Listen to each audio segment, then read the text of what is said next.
Hello. കുറച്ചുകൂടെ ആള് ആയിട്ട് കുറച്ചുകൂടെ ആളായിട്ട് തുടങ്ങാം കേട്ടോ. ഓഡിബിൾ അല്ലേ?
ഞാനിത് മുമ്പ് അയച്ചിട്ടല്ലേ, മന്തിന്റെ ആയതുകൊണ്ടുള്ള ഒരു ബുദ്ധിമുട്ടുണ്ട്.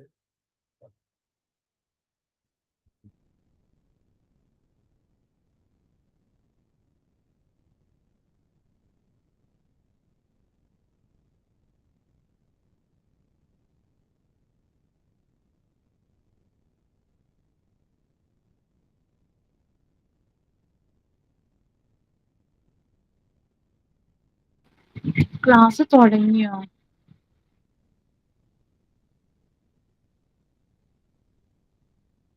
ഒന്നും കേൾക്കുന്നില്ലല്ലേ? അതെ, ഒന്നും കേൾക്കുന്നില്ല. തുടങ്ങിയിട്ടില്ല. കുറച്ചുകൂടെ ആള് വരട്ടെ. കുറച്ചും കൂടി ആള് വരട്ടെ എന്ന് പറഞ്ഞു. തുടങ്ങിയിട്ട് പിന്നെ അവർക്ക് ഇതാവണ്ടല്ലോ എന്നുള്ളതുകൊണ്ട് കേട്ടോ. Okay, thank you sir. ഇപ്പൊ തുടങ്ങാം. അന്നേരം തുടങ്ങുമ്പേ കുറച്ചുകൂടെ ആളുകൾ ഉണ്ടായിക്കോട്ടെ എന്നതുകൊണ്ടാണ് കേട്ടോ. ആർക്കെങ്കിലും അർജന്റ് ഒന്നും ഇല്ലല്ലോ, തുടങ്ങാം.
തുടങ്ങിയാലോ? ഓക്കെ അല്ലേ? ഓഡിയബിൾ അല്ലേ? ഓക്കെ. പക്ഷെ ഇനി ഇതിൻ്റെ ഇടയിൽ ആളുകൾ വന്നു കഴിഞ്ഞാൽ നമുക്ക് പിന്നെ ഒരു ഡിസ്റ്റർബൻസ് വരും. ആരെങ്കിലും ഒന്ന് ഹോസ്റ്റ് ആവാൻ തയ്യാറുണ്ടോ? ഹോസ്റ്റ് ആവാൻ ആരെങ്കിലും? അന്ന് ആരായിരുന്നു? ഓർമ്മയില്ല. ആരെങ്കിലും ഒരാളെ ഹോസ്റ്റ് ആക്കട്ടെ, വരുന്ന ആളുകളൊന്ന് അക്സെപ്റ്റ് ചെയ്യാന്. എനിവൺ?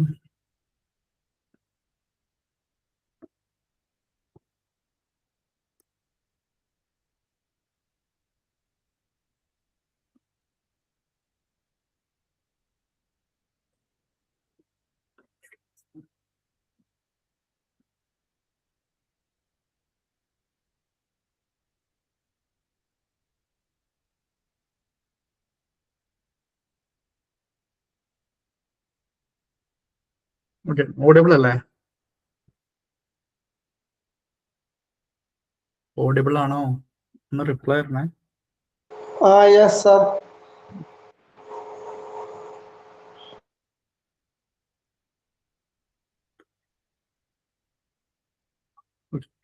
നെക്സ്റ്റ്, ആക്ച്വലി ഇത് രണ്ടും ഇന്ന് എടുക്കുന്ന ഒരു യൂണിറ്റിന്റെ പ്രത്യേകത എന്ന് പറഞ്ഞു കഴിഞ്ഞാൽ രണ്ടും ചെറിയ യൂണിറ്റുകളാണ്. പുസ്തകം കിട്ടിയോ?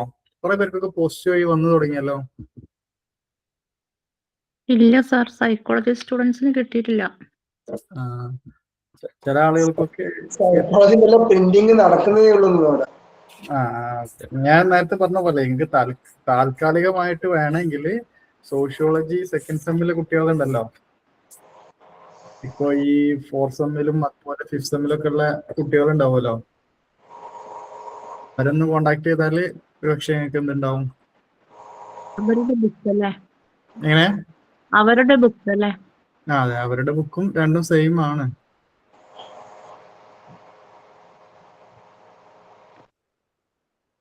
ഓക്കെ, മനസ്സിലായി. അപ്പൊ അതുകൊണ്ട് ആണെങ്കിൽ നിങ്ങൾക്ക് അത് വേണമെങ്കിൽ ഉപയോഗിക്കാം. സെയിം സാധനം തന്നെയാണ്, ജസ്റ്റ് ചട്ട മാത്രമേ പുറം കവർ മാത്രമേ മാറ്റം ഉണ്ടാവുള്ളൂ.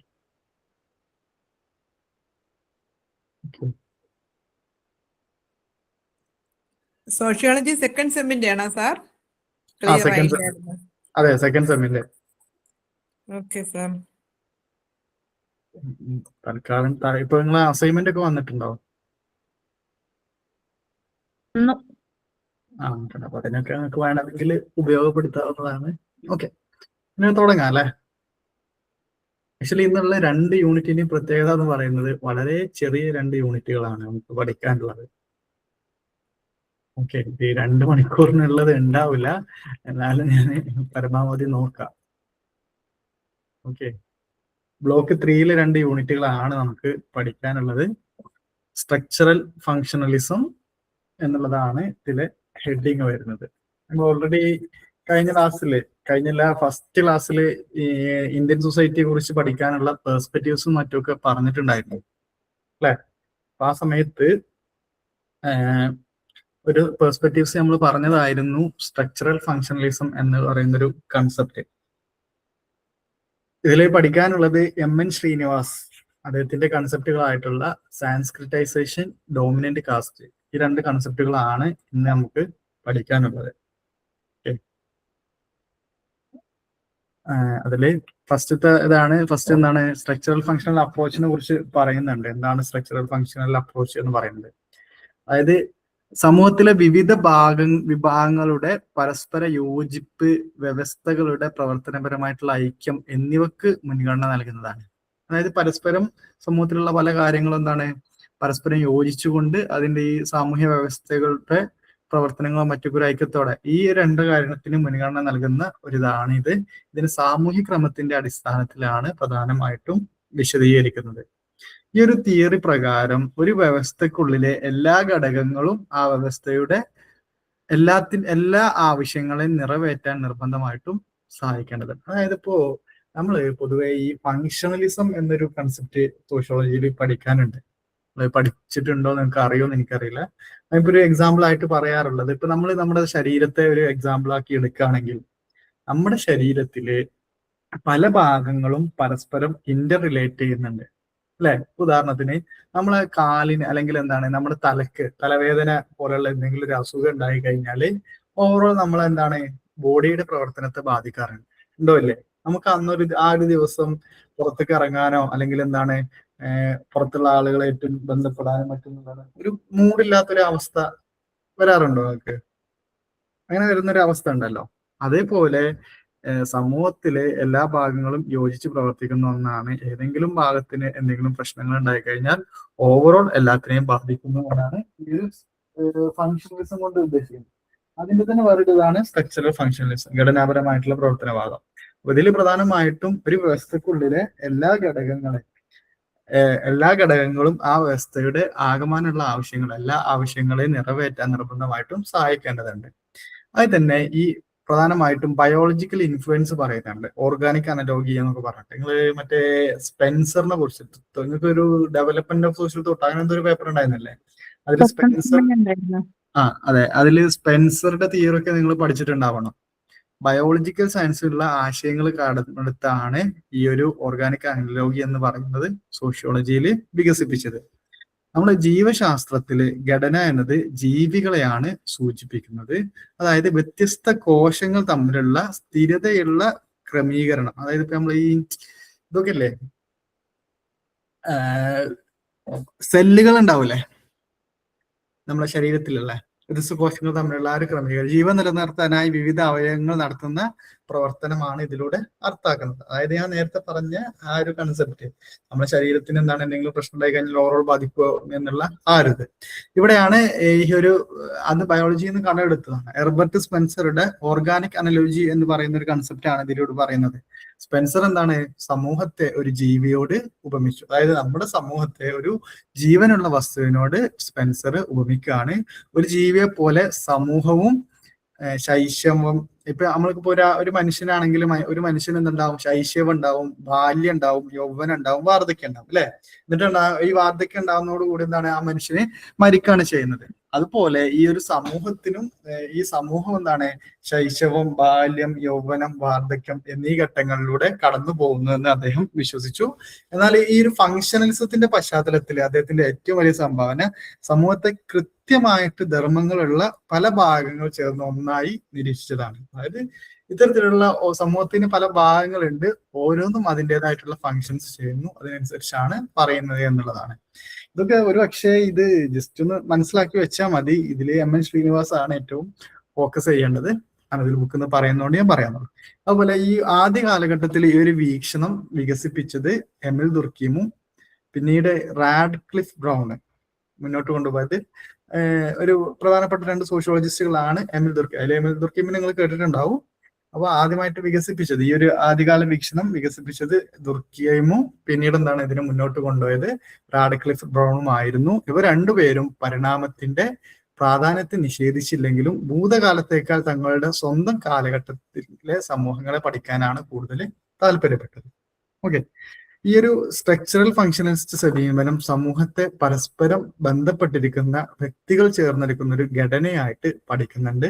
ഈ ഘടനകൾക്ക് സമൂഹത്തെ നിലനിർത്താൻ കൃത്യമായിട്ടുള്ള ധർമ്മങ്ങളുണ്ട്.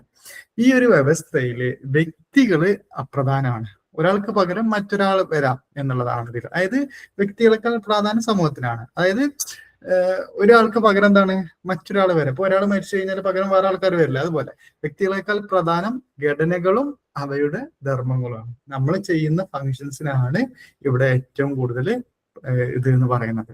പിന്നീട് ഇതിൽ പറയുന്നതാണ് bio cultural functionalist, bio cultural functionalism, അതുപോലെ സ്ട്രക്ചറൽ ഫങ്ഷണലിസം തമ്മിലുള്ള വ്യത്യാസം. നിങ്ങൾ മലിനോസ്കിനെ കേട്ടിട്ടുണ്ടോ? മലിനോസ്കി ഒരു പ്രധാനപ്പെട്ട സോഷ്യോളജിസ്റ്റ് ആണ്. ഈ മലിനോസ്കി വ്യക്തികളുടെ ജൈവിക ആവശ്യങ്ങൾക്കാണ് പ്രാധാന്യം നൽകിയത്.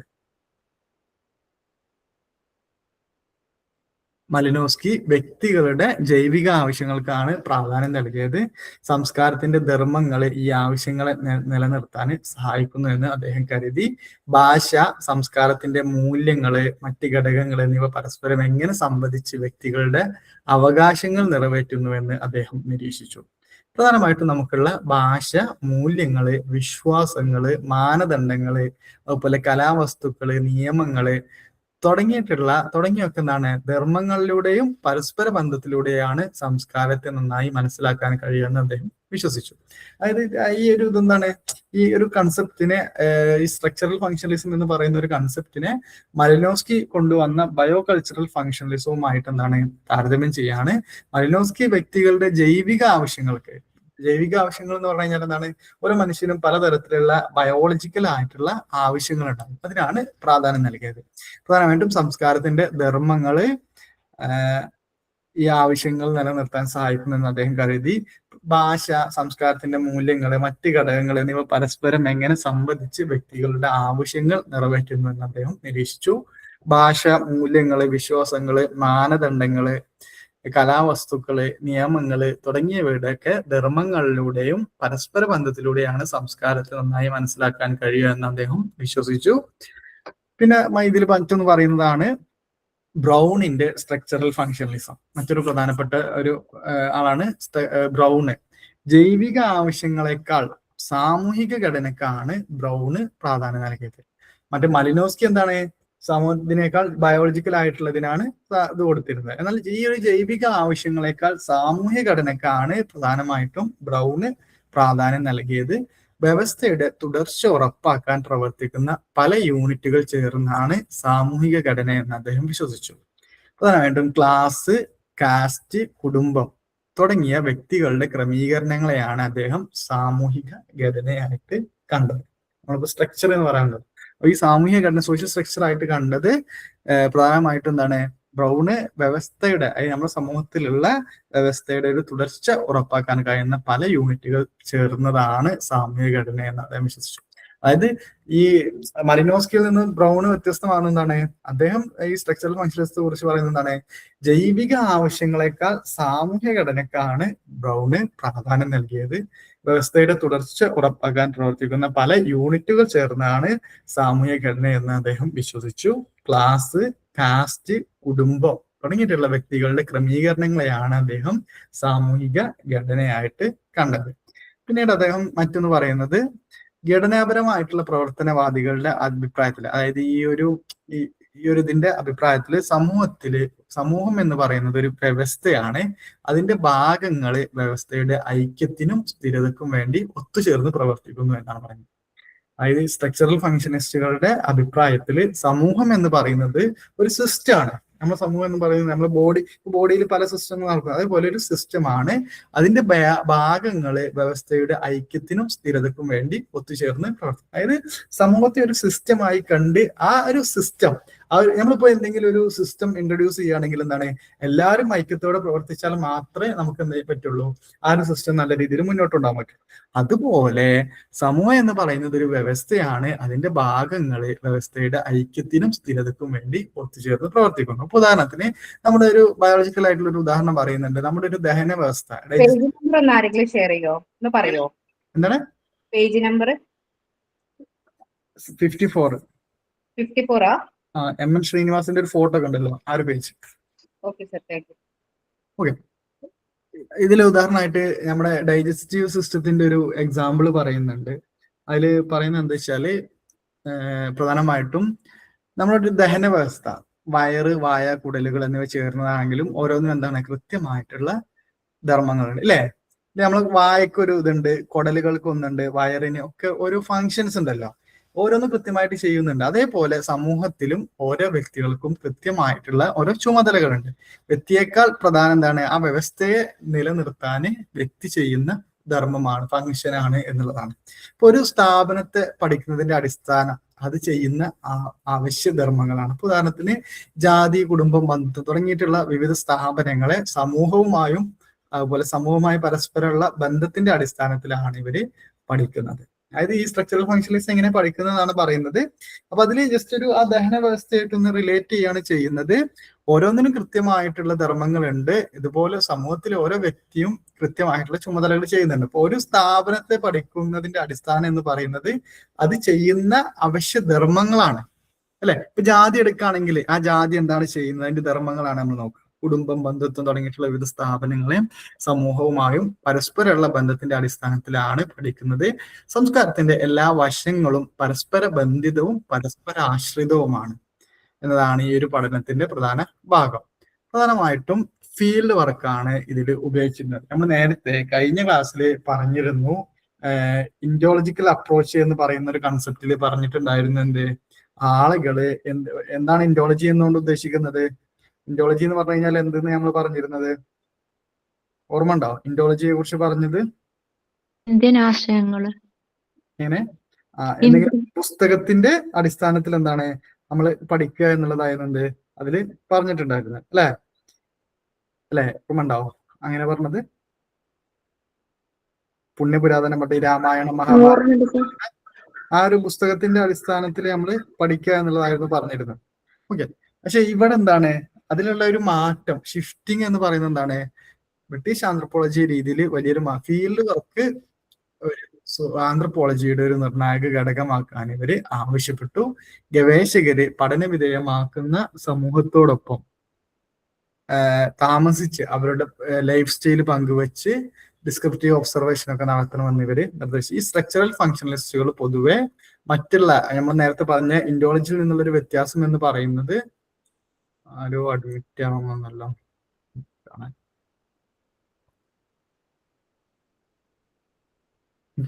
ഈ ഇതിന്റെ ഒരു പ്രധാന മാറ്റം എന്ന് പറയുന്നത് എന്താണ്, ഫീൽഡ് വർക്കിലേക്കുള്ള ഒരു മാറ്റമാണ്. മറ്റേ ഇൻഡോളജി എന്ന് പറഞ്ഞാൽ പുസ്തകത്തിന്റെ അടിസ്ഥാനത്തിൽ ഇതാക്കാം. പക്ഷെ ഇവിടെ പറയുന്നത് എന്താണ്, ഈ ഒരു ഫീൽഡ് വർക്കിന്റെ അടിസ്ഥാനത്തിൽ പഠിക്കുക എന്നുള്ളതാണ്. പ്രത്യേകിച്ച് ബ്രൗണിന്റെ അഭിപ്രായത്തിൽ സാമൂഹ്യ ഘടനകളെ പഠിക്കേണ്ടത് വ്യക്തികളുടെ സ്വഭാവത്തിലല്ല, മറിച്ച് ഘടനയെ നിലനിർത്താൻ അവർ ചെയ്യുന്ന ധർമ്മങ്ങളിലൂടെയാണ്. കുടുംബം എന്ന ഘടനയ്ക്ക് സമൂഹത്തിൽ ചില ധർമ്മങ്ങളുണ്ട്. അതിലെ അംഗങ്ങളായിട്ടുള്ള അച്ഛന്, അതായത് കുടുംബത്തിലുള്ള അച്ഛന്, ഭാര്യ, മക്കൾ എന്നിവർക്ക് കൃത്യമായിട്ടുള്ള ചുമതലകളുണ്ട്. ഈ ചുമതലകൾ നിർവഹിക്കാൻ അവർ നടത്തുന്ന പ്രവർത്തനങ്ങളാണ് ജീവൻ നിലനിർത്തുന്നതും സാമൂഹികക്രമം ഉറപ്പാക്കുന്നതും. ഇവിടെ വ്യക്തി എന്ന് പറയുന്നത് പ്രധാനമാണ്. കാരണം ആ വ്യക്തി ചെയ്യുന്ന കാര്യങ്ങൾക്കാണ് ഇവിടെ, അവരുടെ റോളുകൾക്കാണ് ഇവിടെ. അപ്പൊ നിങ്ങൾ ഇതില് മനസ്സിലാക്കേണ്ടത്, നമ്മൾ നേരത്തെ ഇൻഡോളജി എന്ന് പറയും ഓരോ ആളുകളുടെ സ്ട്രക്ചറൽ ഫങ്ഷണലിസത്തിന്റെ ഒരു ഇതായിരുന്നു പറഞ്ഞിരുന്നത്. അപ്പൊ ഇവിടെ പ്രധാനമായിട്ടും എന്താണ്, ഓരോ വ്യക്തികൾക്ക് എല്ലാം പ്രാധാന്യം, വ്യക്തി ചെയ്യുന്ന കാര്യങ്ങൾക്കാണ് പ്രാധാന്യം എന്നുള്ളത് മനസ്സിലാക്കുക. ഓക്കെ, പിന്നെ മറ്റൊരു കാര്യം എന്താ നമ്മൾ പറഞ്ഞത്, നമ്മളിപ്പോ എല്ലാവരും പരസ്പരം ബന്ധപ്പെട്ട് നിൽക്കുന്ന ഒരു ഇതാണ് എന്നുള്ളതാണ്. നമ്മളിപ്പോ നമ്മളെ ബോഡിയുടെ അല്ലെങ്കിൽ എന്താണ് ആ കാര്യങ്ങൾ ഉദാഹരണങ്ങളും മറ്റുമൊക്കെ പറഞ്ഞു. പിന്നെ മലിനോസ്കിയുടെ സ്ട്രക്ചറൽ ഫങ്ഷണലിസത്തിന്റെ എങ്ങനെയാ പറഞ്ഞു? മലിനോസ്കി പ്രധാനമായിട്ടും ജൈവിക ആവശ്യങ്ങൾക്കാണ് പ്രാധാന്യം നൽകിയത്. മറ്റൊരാള് ബ്രൗൺ ആയിരുന്നു, അദ്ദേഹം എന്താണ് ജൈവിക ആവശ്യങ്ങളെക്കാൾ സാമൂഹിക ഘടനക്കായിരുന്നു ബ്രൗണ് പ്രാധാന്യം നൽകിയത്. ആ കാര്യങ്ങളാണ് ഇതിൽ പറഞ്ഞത്. പിന്നെ മറ്റൊന്ന് ഫീൽഡ് വർക്കിനുള്ള ഒരു പ്രാധാന്യത്തെ കുറിച്ചാണ് പറഞ്ഞത്. നെക്സ്റ്റ് ഇതില് സ്ട്രക്ചറൽ ഫങ്ഷണലിസം ഇന്ത്യയിലെ സ്ട്രക്ചറൽ ഫങ്ഷണലിസം. ഇന്ത്യയിലെ MN ശ്രീനിവാസ്, SC ദുബെ, മാക്കമാര്യത്ത് തുടങ്ങിയിട്ടുള്ള പണ്ഡിതര് ഈ ഒരു രീതി പിന്തുടർന്നു. ജാതി പോലെയുള്ള സാമൂഹ്യ സ്ഥാപനങ്ങൾ ഇന്ത്യൻ സാമൂഹ്യ ഘടനയെ നിലനിർത്താൻ എങ്ങനെ പ്രവർത്തിക്കുന്നു എന്നിവര് പഠിച്ചു. അതായത് ഇന്ത്യയിലെ സ്ട്രക്ചറൽ ഫങ്ഷണലിസത്തെ കുറിച്ചാണ് പറയുന്നത്. അതായത് ഇന്ത്യയിൽ എന്താണ് പ്രധാനമായിട്ടും SC ദുബെ, മാക്കമാര്യത്ത്, MN ശ്രീനിവാസ് ഇവർക്കായിരുന്നു പ്രധാനമായിട്ടും ഈ ഒരു സ്ട്രക്ചറൽ ഫങ്ഷണലിസം എന്ന് പറയുന്ന രീതി പിന്തുടരുന്ന പ്രധാനപ്പെട്ട ആളുകൾ. ജാതി പോലെയുള്ള സാമൂഹ്യ സ്ഥാപനങ്ങള് ഇന്ത്യൻ സാമൂഹ്യ ഘടനയെ നിലനിർത്താന് എങ്ങനെ പ്രവർത്തിക്കുന്നു എന്നിവര് പഠിച്ചു. നേരിട്ടുള്ള പ്രായോഗിക പഠനങ്ങൾ, എംപെരിക്കൽ സ്റ്റഡി നിങ്ങൾ കേട്ടിട്ടുണ്ടാവും എന്ന് എനിക്കറിയില്ല. നമ്മൾ നേരിട്ട് കാര്യങ്ങൾ മനസ്സിലാക്കുന്നത്. ഈ വ്യക്തിബന്ധങ്ങളെ നിയന്ത്രിക്കുന്നതിൽ ജാതികൾക്കുള്ള പങ്കിടലിലൂടെയാണ് ജാതി അവര് മനസ്സിലാക്കുക. അപ്പൊ ജാതിയെ കുറിച്ച് അവര് നേരിട്ട് മനസ്സിലാക്കുകയാണ് ചെയ്യുന്നത്. ഇന്ത്യയിൽ പ്രധാനമായിട്ടും പുസ്തകങ്ങളെ അടിസ്ഥാനമാക്കിയിട്ടുള്ള ഇൻഡോളജിക്ക് പകരം, നമ്മൾ നേരത്തെ പറഞ്ഞിട്ടുണ്ടായിരുന്നു ഇൻഡോളജി എന്ന് പറഞ്ഞു കഴിഞ്ഞാൽ പുസ്തകങ്ങളെ കുറിച്ചൊക്കെ പുസ്തകങ്ങളിലൂടെ കാര്യങ്ങൾ പഠിക്കുക എന്നുള്ളത്. അതിന് പകരം ഫീൽഡ് വർക്കിനെ അടിസ്ഥാനമാക്കിയിട്ടുള്ള സോഷ്യോളജിക്ക്, ഫീൽഡ് വ്യൂവിന് വലിയ പ്രചാരം നൽകി. ജാതിയുടെ ഉത്ഭവത്തിന് മതഗ്രന്ഥങ്ങളിലെ സ്രോതസ്സുകൾ തിരയുന്നതിന് പകരം വിപുലമായിട്ടുള്ള ഫീൽഡ് വർക്കിലൂടെ ജാതി സമൂഹത്തെ എങ്ങനെ പ്രവർത്തിക്കുന്നു എന്ന് അവർ പഠിച്ചു. അതായത് ഇത്രയും കാലം എന്തായിരുന്നു അവർ ചെയ്തിരുന്നത്? എന്താണ് ഒരു ജാതി അല്ലെങ്കിൽ എന്തെങ്കിലും ഒരു കാര്യത്തെ കുറിച്ച് പഠിക്കുകയാണെങ്കിൽ അവർ ചെയ്തിരുന്നത് എന്താണ്? സ്വാഭാവികമായിട്ടും ആ പുസ്തകത്തിൽ എന്താണ് പറയുന്നത്, അതിലെന്തൊക്കെയാണ് പറയുന്നതെന്ന് അറിയായിരുന്നു. അപ്പൊ അതിൽ നിന്ന് മാറിയിട്ട് പകരം ഫീൽഡ് വർക്ക് എന്ന് പറഞ്ഞു കഴിഞ്ഞാൽ എന്താണ്? ഒരു സ്ഥലത്ത് പോയി ആ കാര്യങ്ങൾ ഡയറക്റ്റ് ആയിട്ട് ഒബ്സർവേഷനിലൂടെ മറ്റും ഒക്കെ കാര്യങ്ങൾ മനസ്സിലാക്കിയിട്ട് പഠിച്ചു എന്നുള്ളതാണ് ഇതിന്റെ പ്രധാനപ്പെട്ട ഇന്ത്യയില് സ്ട്രക്ചറൽ ഫങ്ഷണലിസത്തിന്റെ പ്രധാനപ്പെട്ട പ്രത്യേകത ആയിട്ട് പറയുന്നത്. ഓക്കെ, നെക്സ്റ്റ് MN ശ്രീനിവാസിനെ കുറിച്ചാണ് പറയുന്നത്. MN ശ്രീനിവാസ് എന്ന് പറഞ്ഞു കഴിഞ്ഞാല് മൈസൂർ നരസിംഹചാർ ശ്രീനിവാസ്, അതാണ് അദ്ദേഹത്തിന്റെ ഫുൾ പേര് കേട്ടോ.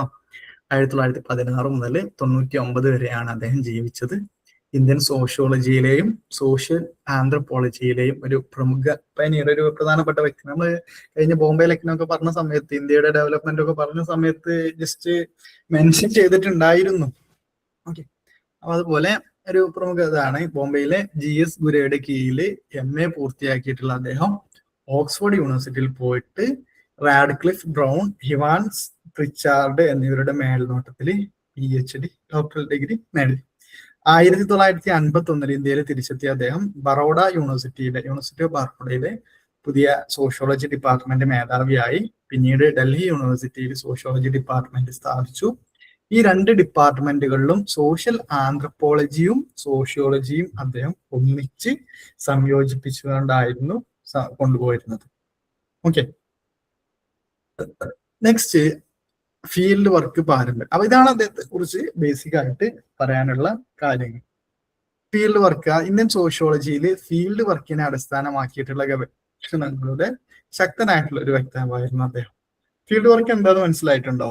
നേരത്തെ പറഞ്ഞിട്ടുണ്ടായിരുന്നു. എന്താണ് ഫീൽഡ് വർക്ക് എന്ന് പറഞ്ഞു കഴിഞ്ഞാല്? അതറിയാതെ നമ്മൾ ഇതിനെ കുറിച്ച് പറഞ്ഞിട്ട് കാര്യമില്ല. എന്താണ് ഫീൽഡ് വർക്ക് എന്ന് പറഞ്ഞു കഴിഞ്ഞാല്? ഫീൽഡ് വർക്ക് എന്ന് പറഞ്ഞു കഴിഞ്ഞാൽ എന്താ?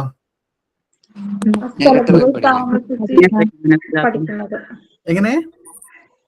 ആ സ്ഥലത്ത് പോയി താമസിച്ച് അവരുടെ സാഹചര്യങ്ങളിലൂടെ പഠിക്കുന്നത്. ഓക്കെ, താമസിക്കണം എന്നില്ല, എന്നാലും അവരിൽ ഒരാളായി നിന്നുകൊണ്ട് എന്താണ് അവരുടെ കാര്യങ്ങൾ നമ്മൾ മനസ്സിലാക്കുന്നതിനെയാണ് എന്ത് പറയാ, ഫീൽഡ് വർക്ക് എന്ന് പറയാം കേട്ടോ. ഓക്കെ, അപ്പൊ ഇന്ത്യയില് സോഷ്യോളജി ഫീൽഡ് വർക്കിനെ അടിസ്ഥാനമാക്കിയിട്ടുള്ള, ഇന്ത്യയില് സോഷ്യോളജിയിൽ ഫീൽഡ് വർക്കിനെ അടിസ്ഥാനമാക്കിയിട്ടുള്ള ഗവേഷണങ്ങളുടെ ശക്തനായിട്ടുള്ള ഒരു വക്താവായിരുന്നു അദ്ദേഹം. തന്റെ PhD വിദ്യാർത്ഥികളിലൂടെ ഇന്ത്യയിൽ ശക്തമായൊരു ഫീൽഡ് വർക്ക് പാരമ്പര്യം അദ്ദേഹം വളർത്തിയെടുത്തു. മൈസൂരിൽ ഒരു ബ്രാഹ്മണ കുടുംബത്തിൽ ജനിച്ച അദ്ദേഹത്തിന്റെ പ്രധാന ഗവേഷണങ്ങൾ മൈസൂര്, കൂർഗ് എന്നീ മേഖലകളിലെ മതത്തെയും ജാതിയെയും കുറിച്ചായിരുന്നു. ഓക്കെ, അദ്ദേഹം മൈസൂരിലെ ഒരു ബ്രാഹ്മണ കുടുംബത്തിലാണ് ജനിച്ചത്. അദ്ദേഹത്തിന്റെ ഗവേഷണങ്ങൾ പ്രധാനമായിട്ടും എന്തിനെ കുറിച്ചായിരുന്നു? മൈസൂർ, കൂർഗ് എന്നീ മേഖലകളിലെ മതത്തെയും ജാതിയെയും കുറിച്ചായിരുന്നു. മൈസൂർ, കൂർഗ് കേട്ടിട്ടില്ലേ? നമ്മൾ കൊടക് എന്ന് പറയില്ലേ? കൊടക് എന്ന് പറയില്ലേ നമ്മളിപ്പോ കർണാടകയിലെ? ആ ഒരു മേഖലയാണ് കൂർഗ്. എന്നീ മേഖലയിലുള്ള മതത്തെയും ജാതിയെയും കുറിച്ചായിരുന്നു അദ്ദേഹം പഠിച്ചത്. ദക്ഷിണേന്ത്യയിലെ ജാതി വ്യവസ്ഥയെ കുറിച്ചുള്ള പഠനങ്ങൾ അദ്ദേഹത്തിന്റെ കണ്ടെത്തലുകളിൽ വലിയ രീതികളിൽ സ്വാധീനിച്ചു. ഇന്ത്യയിൽ ജാതിയുടെ നിലനിൽപ്പിനെ കുറിച്ചും മാറ്റങ്ങളെ കുറിച്ചും പുതിയ ആശയങ്ങൾ വികസിപ്പിക്കാൻ ഈ ഒരു പഠനങ്ങൾ, അദ്ദേഹം നടത്തിയിട്ടുള്ള പഠനങ്ങൾ അദ്ദേഹത്തെ സഹായിച്ചു എന്നുള്ളതാണ്. പിന്നീട് ഈ സ്വതന്ത്രാനന്തരം, ഇന്ത്യക്ക് സ്വാതന്ത്ര്യം കിട്ടിയ ശേഷം ഇന്ത്യൻ സോഷ്യോളജിയുടെ രൂപീകരണത്തിൽ ഏറ്റവും സ്വാധീനമുള്ള ഒരു വ്യക്തിയായിരുന്നു അദ്ദേഹം. ഓക്സ്ഫോർഡിൽ നിന്ന് മടങ്ങിയെത്തിയ ശേഷം ഇന്ത്യയിലെ സാമൂഹിക മാറ്റങ്ങള്, ജാതി, മതം, ഗ്രാമീണ സമൂഹങ്ങള്, രാഷ്ട്രീയം എന്നിവയെ കുറിച്ച് അദ്ദേഹം ധാരാളം എഴുതി. സ്വതന്ത്രാനന്തര ഇന്ത്യയുടെ രാഷ്ട്രീയ ഭാവിയിൽ ജാതിക്കുള്ള പ്രാധാന്യത്തെ കുറിച്ചുള്ള പുതിയ കാഴ്ചപ്പാടുകൾ അദ്ദേഹം അവതരിപ്പിച്ചു. സോഷ്യോളജിക്ക് മാത്രമല്ല, സാധാരണ ജനങ്ങളുടെ ഭാഷയ്ക്ക് പോലും അദ്ദേഹം വലിയ സംഭാവനകൾ നൽകി. അതായത് സാധാരണ ജനങ്ങളുടെ, അതുപോലെ പ്രത്യേകിച്ച് ഡോമിനന്റ് കാസ്റ്റ്, സംസ്കൃതവൽക്കരണം, സാൻസ്ക്രിറ്റൈസേഷൻ കേട്ടിട്ടുണ്ടോ? സംസ്കൃതവൽക്കരണം, അതുപോലെ പാശ്ചാത്യവൽക്കരണം, വോട്ട് ബാങ്ക് എന്നീ പ്രശസ്തമായിട്ടുള്ള പദങ്ങൾ കൊണ്ടുവന്നത് എൻ ശ്രീനിവാസാണ്. ഒരു പക്ഷേ ചോദിക്കും ഈ വാക്കുകളൊക്കെ കൊണ്ടുവന്നത് ആരാണ് എന്നുള്ളത്. അപ്പൊ നിങ്ങള് ഏതൊക്കെ വാക്കുകളാണ് നമ്മൾ പറഞ്ഞത്? ജാതി, ഡോമിനന്റ് കാസ്റ്റ് എന്ന് പറഞ്ഞു കഴിഞ്ഞാൽ പ്രബല ജാതി എന്ന് പറയും. മറ്റൊന്ന് സാൻസ്ക്രിറ്റൈസേഷൻ എന്ന് പറഞ്ഞു കഴിഞ്ഞാൽ എന്താണ്? സംസ്കൃതവൽക്കരണം. ഓക്കെ, സംസ്കൃതവൽക്കരണം. പിന്നെ മറ്റൊരു പേരെന്താണ്? വോട്ട് ബാങ്ക് മറ്റൊരു പേരാണ്. പിന്നെ വെസ്റ്റേണൈസേഷൻ, പാശ്ചാത്യവൽക്കരണം. അത് നിങ്ങൾ ഒരുപക്ഷെ ചില സമയത്തൊക്കെ കേട്ടിട്ടുണ്ടാവും ഈ വാക്കുകൾ. അദ്ദേഹത്തിന്റെ ഫീൽഡ് വർക്ക് സംഭാവനകൾ വളരെ വലുതാണെങ്കിലും അവ പലപ്പോഴും പ്രാദേശികമായിട്ടുള്ള ചില സ്ഥലങ്ങളിൽ മാത്രമായിട്ട് പരിമിതപ്പെട്ടിരുന്നു. അതായത് എല്ലാ സ്ഥലത്തും പോയിട്ട് ഇങ്ങനെ ഫീൽഡ് വർക്ക് ചെയ്യാൻ പറ്റില്ലല്ലോ. അപ്പൊ ചില പ്രാദേശികമായിട്ടുള്ള സ്ഥലങ്ങളിൽ മാത്രമായിട്ട് ഒതുങ്ങി എന്നുള്ളതാണ് പറയുന്നത്. ഓക്കെ, നെക്സ്റ്റ് ഇതൊക്കെ അല്ലേ ഇതുവരെ അദ്ദേഹത്തിന്റെ ബേസിക് ആയിട്ടുള്ള ഒരു കാര്യങ്ങളും മറ്റൊക്കെയാണ് നമ്മൾ പറഞ്ഞത്. ഇതുവരെ ഓക്കെ ആണോ? ഓക്കെയാണ് സാർ. ഓക്കെ, അദ്ദേഹത്തിന്റെ കൺസെപ്റ്റിലേക്ക് പോവാം. ഓക്കെ, ഒന്നാമത്താണ് സാൻസ്ക്രിറ്റൈസേഷൻ, സംസ്കൃതവൽക്കരണം. ഇന്ത്യൻ സോഷ്യോളജിയിലേക്ക് സംസ്കൃതവൽക്കരണം എന്ന സുപ്രധാനമായിട്ടുള്ള ഒരു ആശയം കൊണ്ടുവന്നത് എൻ ശ്രീനിവാസാണ്. അപ്പൊ എന്തായാലും ഈ പേര് മറക്കരുത്, പരീക്ഷയ്ക്ക് എന്തായാലും ചോദിക്കും. ഓക്കെ, സംസ്കൃതവൽക്കരണം എന്ന വാക്ക് കൊണ്ടുവന്നത് ആരാണ്? എൻ ശ്രീനിവാസാണ് എന്നുള്ളത് മറക്കരുത്. ഓക്സ്ഫോർഡിൽ യൂണിവേഴ്സിറ്റിയിൽ സമർപ്പിച്ച തന്റെ PhD തീസിസിൽ, ഡോക്ടർ പ്രബന്ധത്തിലാണ് ഈ ഒരു ആശയം ആദ്യമായിട്ട് അദ്ദേഹം അവതരിപ്പിച്ചത്. പിന്നീട് 1952 religion and society among the Coorgs of south India എന്ന പേരിൽ ഇത് ഒരു പുസ്തകമായിട്ട് പ്രസിദ്ധീകരിച്ചു. ഓക്കെ, 1952 ഈ സാൻസ്ക്രിറ്റൈസേഷൻ എന്ന കൺസെപ്റ്റിനെ കുറിച്ച് പറഞ്ഞ പുസ്തകം ഏതാണെന്ന് ചോദിച്ചു കഴിഞ്ഞാൽ നിങ്ങൾ എന്താണ് എഴുതേണ്ടത്? Religion and society among the Coorgs of south India. മനസ്സിലായോ? ആ പേരാണ് നിങ്ങൾ എഴുതേണ്ടത്. പിൽക്കാലത്ത് മറ്റ് നിരവധി പണ്ഡിതന്മാർ ഈ ആശയത്തെ കുറിച്ച് എഴുതിയിട്ടുണ്ട്. ഈ ഒരു പദങ്ങളെ കുറിച്ച് പണ്ഡിതന്മാർക്കിടയിൽ വിയോജിപ്പുകളും തെറ്റിദ്ധാരണകളും തെറ്റായ വ്യാഖ്യാനങ്ങളും നിലനിൽക്കുന്നുണ്ടെങ്കിലും സോഷ്യൽ സയൻസിലും ഹ്യൂമാനിറ്റീസിലും ഈ ഒരു പദം ഇന്നും വ്യാപകമായിട്ട് ഉപയോഗിക്കപ്പെടുന്നു. അപ്പോ ഇതെന്താണ് ഈ സംസ്കൃതൈസേഷൻ എന്ന് പറഞ്ഞു കഴിഞ്ഞാല്? എന്താണ് ബേസിക് ആയിട്ട് പറയാന്? താഴ്ന്ന ജാതിക്കാര് എന്താണ് എൻ ശ്രീനിവാസന്റെ അഭിപ്രായത്തില് താഴ്ന്ന ജാതിയോ ഗോത്രമോ മറ്റ് ഗ്രൂപ്പുകളോ തങ്ങളുടെ ആചാരങ്ങള്, അനുഷ്ഠാനങ്ങള്, പ്രത്യയശാസ്ത്രം, ജീവിത രീതി എന്നിവ ഉയർന്ന അല്ലെങ്കിൽ എന്താണ് ദ്വിജ ജാതികൾ, ടൈപ്സ് ബോൺ കാസ്റ്റുകളിലേക്ക് ആയി മാറ്റുന്ന പ്രക്രിയയാണ് സംസ്കൃതവൽക്കരണം എന്ന് പറയാം. ഓക്കെ, ആ വാക്ക് കൃത്യമായിട്ട് മനസ്സിലാക്കി വെക്കുക. എന്താണ് എൻ ശ്രീനിവാസ് പറയുന്നത്? എന്താണ് താഴ്ന്ന ഒരു ഹിന്ദു ജാതിയോ ഗോത്രമോ മറ്റു ഗ്രൂപ്പുകളോ തങ്ങളുടെ ആചാരങ്ങള്, അനുഷ്ഠാനങ്ങള്, അതുപോലെ പ്രത്യയശാസ്ത്രം, ജീവിത രീതി എന്നിവ ഉയർന്ന അല്ലെങ്കിൽ എന്താണ് ടൈസ്ബോൺ കാസ്റ്റ്, ദിജ ജാതി എന്ന് പറഞ്ഞു കഴിഞ്ഞാൽ ഉയർന്ന ജാതിക്ക് പറയുന്നതാണ് എന്ത് ദിജജാതി എന്ന് പറയുന്നത്. ഇവരുടെ ദിശയിലേക്ക് മാറ്റുന്ന പ്രക്രിയക്കാണ് സംസ്കൃതവൽക്കരണം എന്ന് പറയും. ഓക്കെ, പ്രധാനമായിട്ടും പല പണ്ഡിതന്മാരും ഇതിനെ ഭാഷാപരമായി ഉപയോഗിക്കാറുണ്ടെങ്കിലും ശ്രീനിവാസ് ഇതൊരു മതപരമായിട്ടുള്ള സങ്കല്പമായാണ് ഇതിനെ വികസിപ്പിച്ചത്. അതായത് ഈ സാൻസ്ക്രിറ്റൈസേഷൻ എന്ന് പറയുന്ന ഒരു കൺസെപ്റ്റ് ഒരു മത കൺസെപ്റ്റ് ആണ് എന്നുള്ള രീതിയിലാണ് അദ്ദേഹം വികസിപ്പിച്ചത്. പൂർണ്ണമായും സംസ്കൃത ഹൈന്ദവതയെ അടിസ്ഥാനമാക്കിയിട്ടുള്ളതാണ്. അതായത് വേദങ്ങള്, പുരാണങ്ങള്, മറ്റ് സംസ്കൃത മതഗ്രന്ഥങ്ങള് എന്നിവയിലെ പാരമ്പര്യങ്ങള്, ആചാരങ്ങള്, ദൈവങ്ങള് എന്നിവയാണ് ഈ ഒരു സാൻസ്ക്രിറ്റൈസേഷന്റെ പ്രധാനപ്പെട്ട കാതല് എന്ന് പറയുന്നത്. മറ്റൊരു വിഭാഗമായ കൂർഗിലെ ആചാരങ്ങളിലെ വ്യത്യാസങ്ങൾ. കൂർഗിലെ സ്ഥലത്ത് പഠനം നടത്തിയിട്ടുള്ള സ്ഥലമാണ് കൂർഗ്. ആചാരങ്ങളിലെ വ്യത്യാസങ്ങളായിട്ടുള്ള ക്ഷൗരം, കുളി, വിളക്ക്, വിലാപം തുടങ്ങിയിട്ടുള്ള സംസ്കാരത്തിന്റെ വിവിധ വശങ്ങളെ അദ്ദേഹം ഇതിന്റെ ഭാഗമായിട്ട് നിരീക്ഷിച്ചു.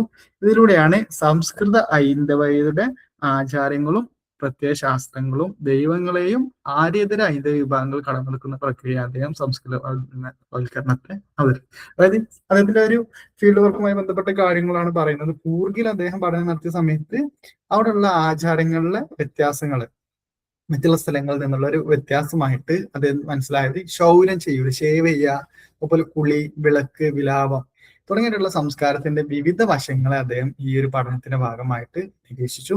ഇതിലൂടെയാണ് സംസ്കൃത ഹൈന്ദവതയുടെ ആചാരങ്ങളും പ്രത്യയശാസ്ത്രങ്ങളും ദൈവങ്ങളെയും ആര്യതര ഹൈന്ദവ വിഭാഗങ്ങൾ കടമെടുക്കുന്ന പ്രക്രിയയായിട്ട് അദ്ദേഹം സംസ്കൃതവൽക്കരണത്തെ അവതരിപ്പിച്ചത്.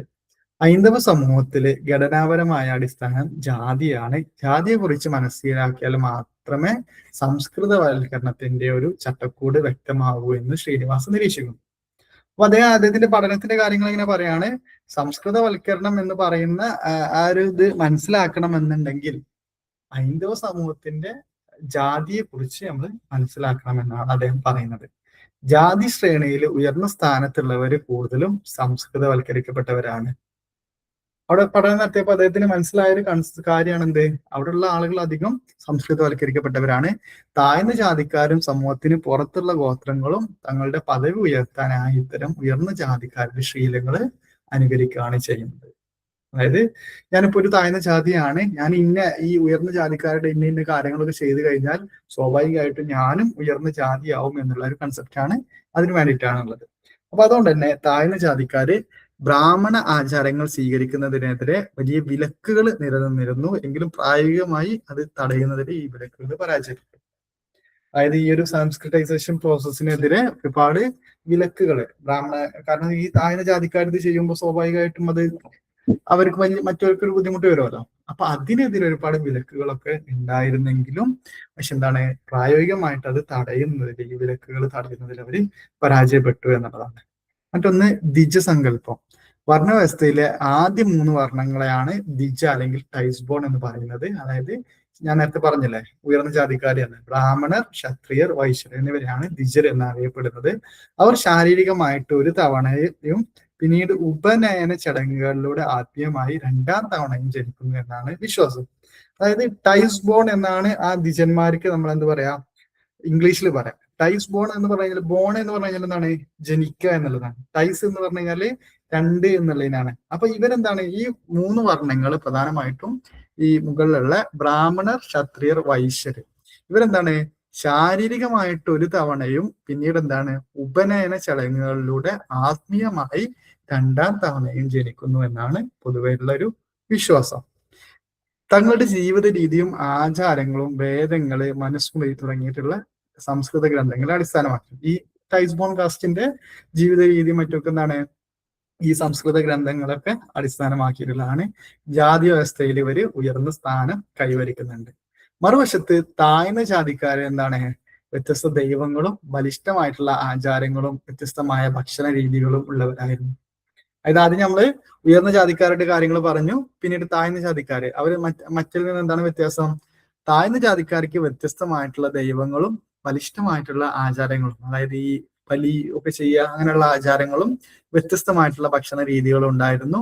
ജാതി ശ്രേണിയിൽ തങ്ങളുടെ പദവി ഉയർത്താനായി അവർ വൈദിക ശീലങ്ങളായിട്ടുള്ള, വൈദിക ശീലങ്ങൾ എന്ന് പറഞ്ഞു കഴിഞ്ഞാൽ ഈ ഉയർന്ന ജാതിക്കാരുടെ അല്ലെങ്കിൽ വേദങ്ങളിലുള്ള വൈദിക മതങ്ങളുടെയൊക്കെ ശീലങ്ങളായിട്ടുള്ള സസ്യാഹാരം സ്വീകരിക്കുക.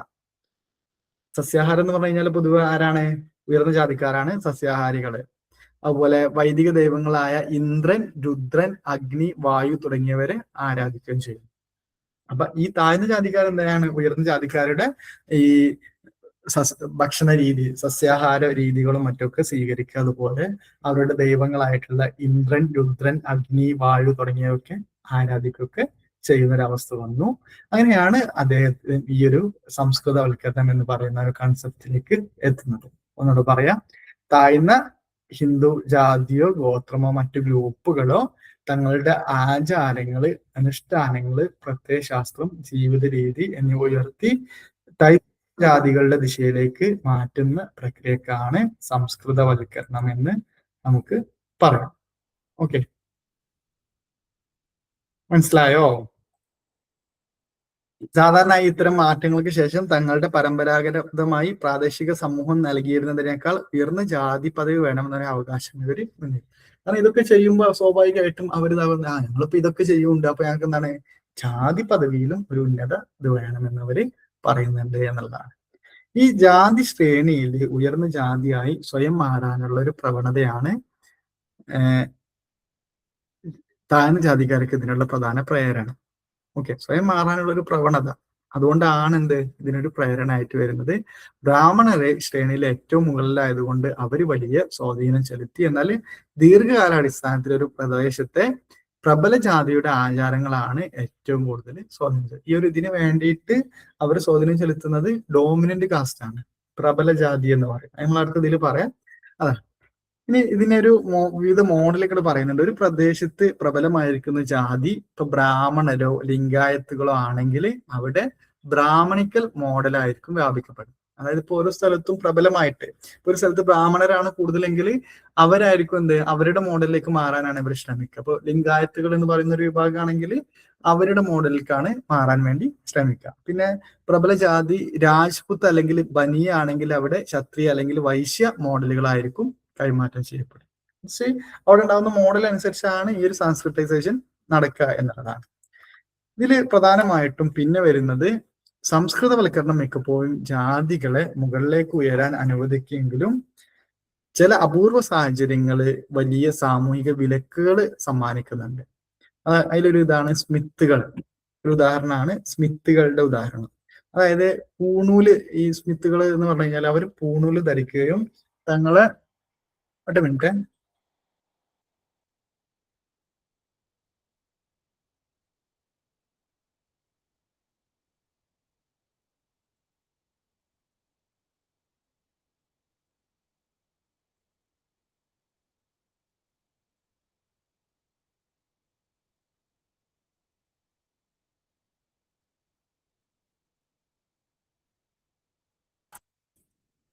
ഓക്കെ.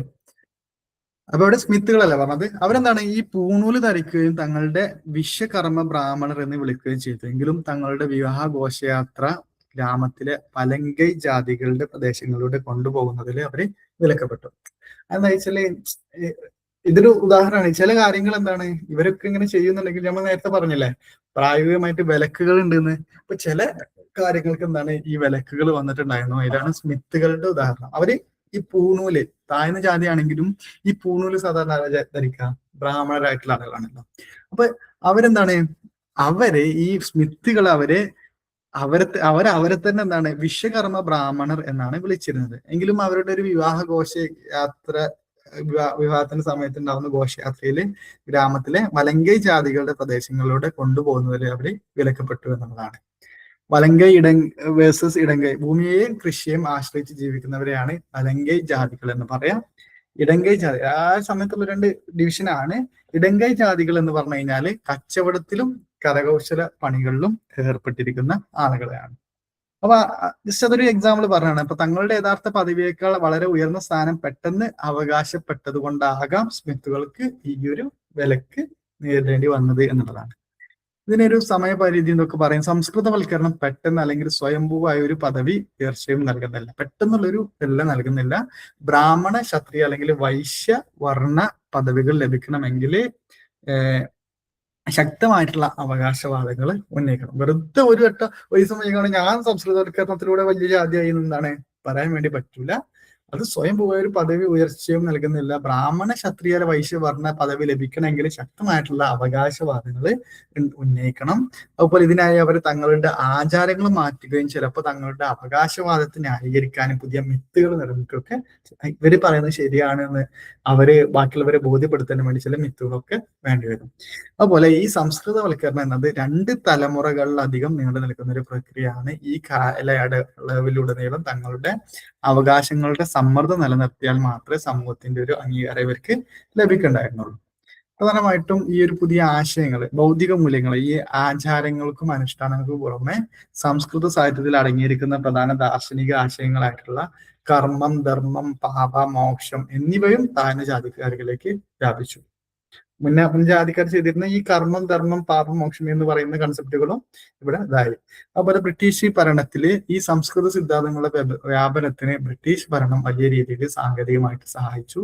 പുതിയ സാങ്കേതിക വിദ്യകൾ ആശയവിനിമയം എളുപ്പമാക്കുകയും സംസ്കൃത ആശയങ്ങളുടെ വിവർത്തനങ്ങൾ താഴ്ന്ന ജാതിക്കാർക്ക് പോലും എളുപ്പത്തിൽ ലഭ്യമാവുകയൊക്കെ ചെയ്തു. മറ്റൊന്ന്, ഈ ബ്രിട്ടീഷുകാരുടെ വരവോടുകൂടി അവർ പരമ്പരാഗത ക്ഷത്രിയരുടെ സ്ഥാനം കൈക്കലാക്കി. ഈ താഴ്ന്ന ജാതിക്കാര് ബ്രാഹ്മണര് ബ്രിട്ടീഷുകാരെ നോക്കി പഠിക്കാൻ തുടങ്ങി. ബാക്കി ജനങ്ങൾ ബ്രാഹ്മണരെ ബ്രിട്ടീഷുകാരെ ഒരുപോലെ നോക്കിക്കണ്ടു എന്നുള്ളതാണ്. ഇതിൽ ശ്രീനിവാസ് പറയുന്നത് ബ്രാഹ്മണരുടെ പരമ്പരാഗത ജീവിത രീതി കൂടുതൽ പാശ്ചാത്യവൽക്കരണത്തെ, കാരണം ഈ ബ്രാഹ്മണർ എന്താണ് ബ്രിട്ടീഷുകാർ എന്താ ചെയ്യുന്നത് അതുപോലെ ആവാൻ വേണ്ടി തുടങ്ങി. ഈ പരമ്പരാഗത ജീവിത രീതി പാശ്ചാത്യവൽക്കരണത്തിന് വിധേയമായപ്പോൾ ബാക്കിയുള്ളവര് താഴ്ന്ന ജാതിക്കാർ കൂടുതൽ സംസ്കൃതവൽക്കരണത്തിന് വിധേയരായി അദ്ദേഹം. അതായത് ബ്രിട്ടീഷുകാരെ കണ്ടുകൊണ്ട് ആര് പഠിക്കാൻ വേണ്ടി തുടങ്ങി? ഈ ബ്രാഹ്മണര് തുടങ്ങി. അതിനുശേഷം എന്താണ്, അതോടുകൂടി എന്താണ് അവര് ഒരു വെസ്റ്റേണൈസ്ഡ് പാശ്ചാത്യവൽക്കരണത്തിന് വിധേയരായി. അപ്പൊ അതുകൊണ്ട് തന്നെ താഴ്ന്ന ജാതിക്കാര് കൂടുതൽ സംസ്കൃതവൽക്കരണത്തിന് വിധേയരായി എന്ന് അദ്ദേഹം പറയുന്നുണ്ട്. മറ്റൊന്ന്, അയിത്ത ജാതിക്കാര് എത്ര തന്നെ സംസ്കൃതവൽക്കരണം നടത്തിയാലും ജാതി ശ്രേണിയിൽ അവർക്ക് പദവി ഉയർച്ച ഉണ്ടായില്ല. അതായത് ഈ താഴ്ന്ന ജാതിപ്പെട്ട വർണ്ണത്തിൽപ്പെടാത്ത അവര് അതിന്റെ വ്യവസ്ഥക്ക് പുറത്തുള്ള പല ഗോത്രങ്ങളും ഗ്രൂപ്പുകളും ഈ വ്യവസ്ഥയിലേക്ക് വിജയകരമായി ലയിച്ചപ്പോൾ അയിത്ത ജാതിക്കാരെ എപ്പോഴും അയിത്തക്കാരായിട്ട് തന്നെ പിന്തുടർന്നു എന്നുള്ളതാണ്. അപ്പൊ സംസ്കൃതവൽക്കരണം എന്നത് വളരെ സങ്കീർണവും വൈവിധ്യമാർന്ന ഒരു സാംസ്കാരിക സാമൂഹിക പ്രക്രിയയാണ്. ശരിക്കും എന്താണ് ഇതിന് ബ്രാഹ്മണവൽക്കരണം, കാരണം ഇവരുമായിട്ടും ഈ ബ്രാഹ്മണന്മാരാണല്ലോ ഇതാക്കുന്നത്. എന്തുകൊണ്ട് ഈ ഒരു വാക്ക് മാറ്റിയിട്ട് സംസ്കൃതവൽക്കരണം എന്ന് വിളിച്ചു? ഈ വാക്കിന് അദ്ദേഹം 2 കാരണങ്ങളാണ് പറയുന്നത്. ഒന്ന്, ബ്രാഹ്മണേതര ശരിക്കും ഇവരെന്താണ് ഞാൻ പറഞ്ഞ മനസ്സിലായോ? അതായത് ഇവര് ശരിക്കും എന്താ ചെയ്യുന്നത്, ബ്രാഹ്മണന്മാരുടെ ആര്യന്മാര് എന്ന് പറഞ്ഞല്ലേ നമ്മള് വേദ ഇതൊക്കെ. അപ്പൊ അവരുടെ സ്വഭാവമാണ് ഇതാക്കുന്നത്. അത് പ്രധാനമായിട്ടും ബ്രാഹ്മണന്മാരാണ്. അപ്പൊ അങ്ങനെയാണെങ്കിൽ ശരിക്കും എന്താണ് ബ്രാഹ്മണൈസേഷൻ എന്നാണല്ലോ ഇതിന് പേര് വരേണ്ടത്. അങ്ങനെ എന്താണ് സാൻസ്ക്രിറ്റൈസേഷൻ എന്നാണ് ഇതിന് പേര് വന്നിട്ടുള്ളത്. അതിന് കാരണമായിട്ട് പറയുന്നത് എന്താണ്, റിക്വസ്റ്റ്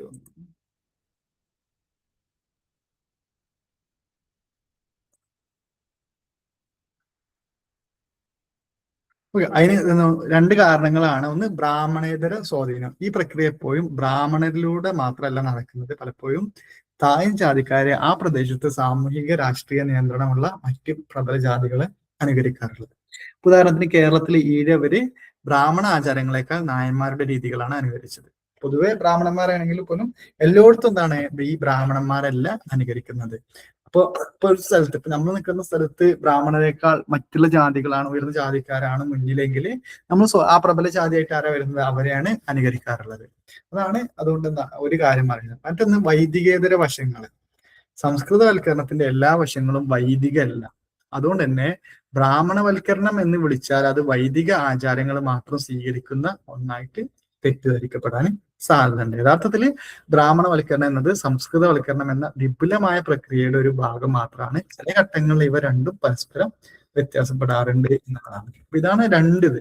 ഒന്നെന്ന് കഴിഞ്ഞാൽ ബ്രാഹ്മണേതര സ്വാധീനം, ബ്രാഹ്മണരല്ലാത്ത ആളുകളും ഇതിനെ കുറിച്ച് പറയുന്നുണ്ട്, ആളുകൾ ഇതിൽ വരുന്നുണ്ട്. മറ്റൊന്ന്, വൈദികേതര വശങ്ങൾ. സംസ്കൃതവൽക്കരണത്തിന്റെ എല്ലാ വശങ്ങളും വൈദികമല്ല. അതുകൊണ്ട് തന്നെ ബ്രാഹ്മണവൽക്കരണം എന്ന് വിളിച്ചു കഴിഞ്ഞാൽ അത് വൈദിക ആചാരങ്ങൾ മാത്രം സ്വീകരിക്കുന്ന ഒന്നായിട്ട് തെറ്റിദ്ധരിക്കപ്പെടാൻ സാധ്യതയുണ്ട്.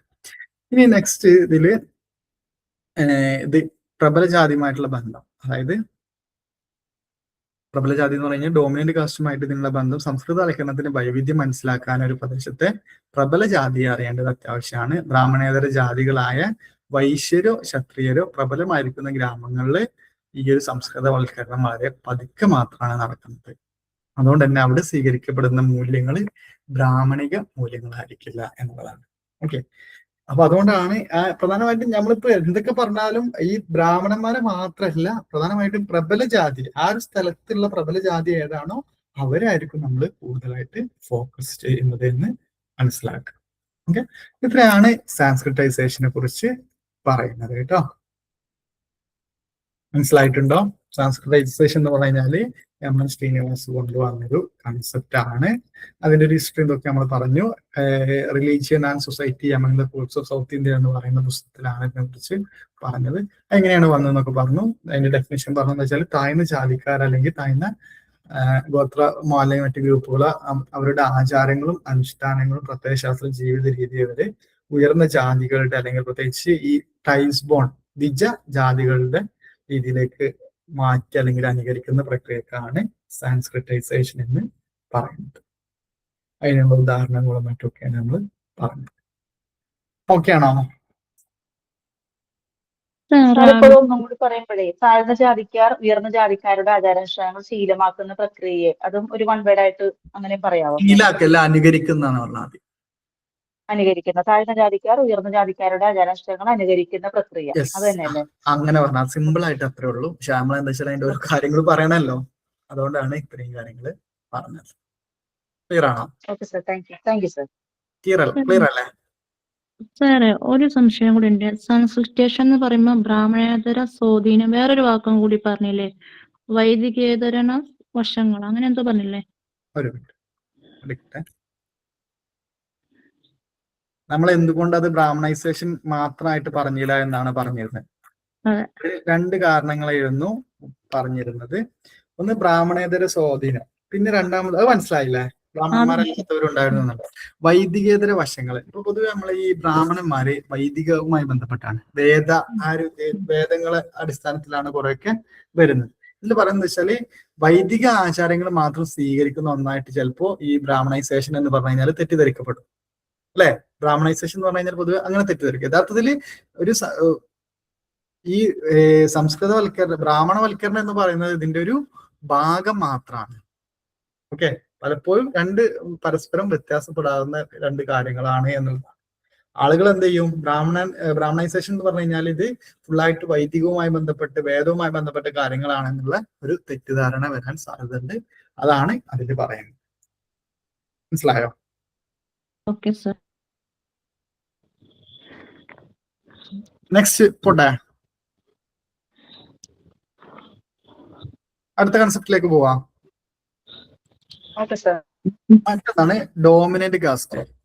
ഇതും എം.എൻ. ശ്രീനിവാസിന്റെ ഒരു ഇതാണ്. അദ്ദേഹത്തിന്റെ അഭിപ്രായത്തില് ഒരു ഗ്രാമത്തില് സംഖ്യാപരമായി വലിയ കരുത്തുള്ള, ന്യൂമറിക്കലി സ്ട്രോങ് ആയിട്ടുള്ള, ഒപ്പം ഏറ്റവും വലിയ സാമ്പത്തിക രാഷ്ട്രീയ അധികാരം കൈയാളുന്നതുമായിട്ടുള്ള ജാതിയെയാണ് പ്രബല ജാതി അല്ലെങ്കിൽ ഡോമിനന്റ് കാസ്റ്റ് എന്ന് പറയാം. നിങ്ങൾ സിമ്പിൾ ആയിട്ടൊരു ഉദാഹരണം പറയുകയാണെങ്കിൽ, ഇപ്പൊ നമ്മുടെ നാട്ടില് ചില കുടുംബങ്ങൾ ഉണ്ടാവും അല്ലെ? ചില കുടുംബങ്ങൾ എന്ന് പറഞ്ഞു കഴിഞ്ഞാല് സ്വാഭാവികമായിട്ടും അവരായിരിക്കും ആ നാട്ടിലെ കാര്യങ്ങളും മറ്റൊക്കെ തീരുമാനിക്കുന്നത്. അവര് എണ്ണത്തിൽ കൂടുതലായിരിക്കും, അവരായിരിക്കും അവിടുത്തെ നാട്ടുപ്രമാണി എന്നൊക്കെ നമ്മൾ പറയുന്ന പോലെ. അങ്ങനെയുള്ള ആളുകൾ ഉണ്ടാവില്ലേ? അവര് നമുക്ക് എന്ത് പറയാൻ പറ്റും? പ്രബലമായവര് എന്നൊക്കെ പറഞ്ഞൂടെ? ആ നാട്ടിലെ തീരുമാനങ്ങൾ സാമ്പത്തികമായിട്ടും അതുപോലെ ജനസംഖ്യ ആ കുടുംബത്തിലുള്ള ആളുകൾ തന്നെ ആയിരിക്കും കൂടുതല്.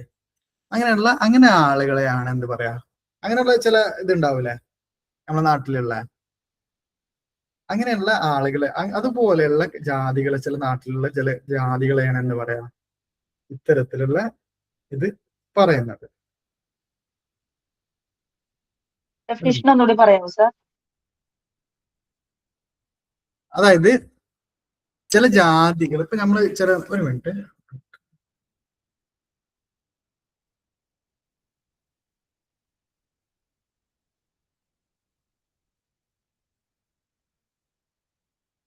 ഇപ്പൊ നമ്മുടെ നാട്ടില് ചില ജാതികള് എല്ലാത്തിലും ഒരു കോമൺ ആയിട്ട് നിൽക്കുന്ന ഒരു ജാതി ഉണ്ടാവില്ലേ? അതായത് ഇപ്പോ ജനസംഖ്യാപരമായിട്ട് അവരായിരിക്കും മുന്നില് ആ ഒരു നാട്ടില്, പിന്നെ കുടുംബപരമായിട്ട് അതുപോലെ അവരായിരിക്കും കാര്യങ്ങളൊക്കെ തീരുമാനിക്കുന്നത്. അങ്ങനെയുള്ള ജാതികൾ ഉണ്ടാവാറില്ല. അതുപോലെയാണ് എന്ത് എം.എൻ. അത് ജസ്റ്റ് ഞാൻ ഇന്റേതായിട്ടുള്ള ഒരു ഉദാഹരണം പറഞ്ഞ കേട്ടോ. അപ്പൊ ഈ പ്രബല ജാതി എന്നതുകൊണ്ട് ഉദ്ദേശിക്കുന്നത് എം.എൻ. ശ്രീനിവാസ് പറയുന്ന വെച്ചാൽ ഒരു ഗ്രാമത്തില് സംഖ്യാപരമായിട്ട് വലിയ കരുത്തുള്ളത് അവരെന്താണ്, ജനസംഖ്യയിൽ ഏറ്റവും കൂടുതൽ അവരായിരിക്കും, ഒപ്പം വലിയ സാമ്പത്തിക രാഷ്ട്രീയ അധികാരം കൈയാളുന്നതുമായിട്ടുള്ള ജാതിയാണ് പ്രബല ജാതി എന്ന് വിളിക്കുക. സിമ്പിളാണ്, ഇത്രയേ ഉള്ളൂ. എന്ത്, ജനസംഖ്യയിൽ കൂടുതൽ നിൽക്കുന്നതും പിന്നെന്താണ് സാമ്പത്തികമായും രാഷ്ട്രീയമായും അധികാരം കൈയാളുന്നതുമായിട്ടുള്ള ഒരു ജാതിയെയാണ് പ്രബല ജാതി എന്ന് വിളിക്കാം. മനസ്സിലായോ? പ്രബല ജാതി എന്നുകൊണ്ട് എന്താ ഉദ്ദേശിച്ചത് എന്നുള്ളത് മനസ്സിലായോ? പ്രബല ജാതി കൊണ്ട് മനസ്സിലായി സർ, ഓക്കെ. മനസ്സിലായി. ഒരു ജാതി ഗ്രൂപ്പിന്റെ സംഖ്യാപരമായ ശക്തിയും സാമ്പത്തിക രാഷ്ട്രീയ സ്വാധീനമാണ് ജാതി ശ്രേണിയിൽ ആ ഗ്രൂപ്പിന്റെ ഒരു അധികാരം തീരുമാനിക്കുന്നത്. പ്രബല ജാതി എന്ന സോഷ്യോളജിക്കൽ പദം ഒരു പ്രദേശത്ത് സാമ്പത്തികമായും രാഷ്ട്രീയമായും ഉയർന്ന സ്ഥാനം നേടിയെടുക്കുന്ന ചില ജാതികളുടെ ഉദയത്തെ അടയാളപ്പെടുത്താൻ വേണ്ടിയിട്ടാണ് ശ്രീനിവാസ് വികസിപ്പിച്ചത്. ഈ ഒരു പുരാതന ഗ്രന്ഥങ്ങളിലൂടെ ന്യായീകരിക്കപ്പെട്ട ഒരു ആത്മീയ പദവി ശ്രേണിയെ കുറിക്കുന്ന ഒന്നല്ല, മറിച്ച് സമൂഹത്തിന്റെ ജാതി ചെലുത്തുന്ന സാമ്പത്തിക രാഷ്ട്രീയ നിയന്ത്രണമാണ് ഇതിന്റെ പ്രായോഗിക യാഥാർത്ഥ്യം എന്നതിൽ കാണിക്കുന്നത്. ഓക്കെ, ഒരു സാമ്പത്തിക ആ ഒരു ഇതാണ് ഇതിൽ പ്രധാനമായിട്ടും വരുന്നത്. ഇതിൽ അദ്ദേഹം രാംപുര വില്ലേജിലാണ് അദ്ദേഹം ഈ ഒരു പഠനം നടത്തിയത്. മൈസൂരിലുള്ള രാംപുര ഗ്രാമത്തിലാണ് അദ്ദേഹം ഈ ഒരു പഠനം നടത്തിയത്. രാംപുര ഗ്രാമത്തിലെ വലിയ രാഷ്ട്രീയ സാമൂഹിക അധികാരം പ്രകടിപ്പിച്ചിരുന്ന വക്കലിംഗ ജാതിക്കാരുടെ ഉദയത്തെ കുറിച്ച് ശ്രീനിവാസ് പഠിച്ചു.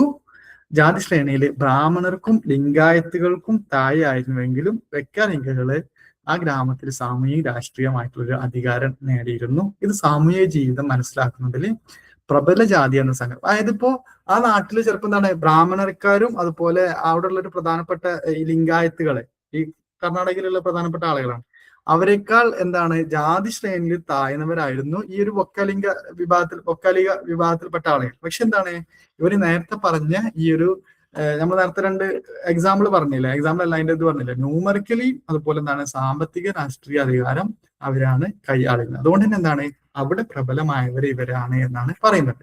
ഈ രാംപുര ഗ്രാമത്തിലെ ഫീൽഡ് വർക്കിനെ അടിസ്ഥാനമാക്കിയിട്ടുള്ള കണ്ടെത്തലുകളാണെങ്കിലും ഈ ഒരു ആശയത്തെ അദ്ദേഹം മറ്റ് ഗ്രാമങ്ങളിലെ സാഹചര്യങ്ങളിലേക്കും വ്യാപിപ്പിച്ചു.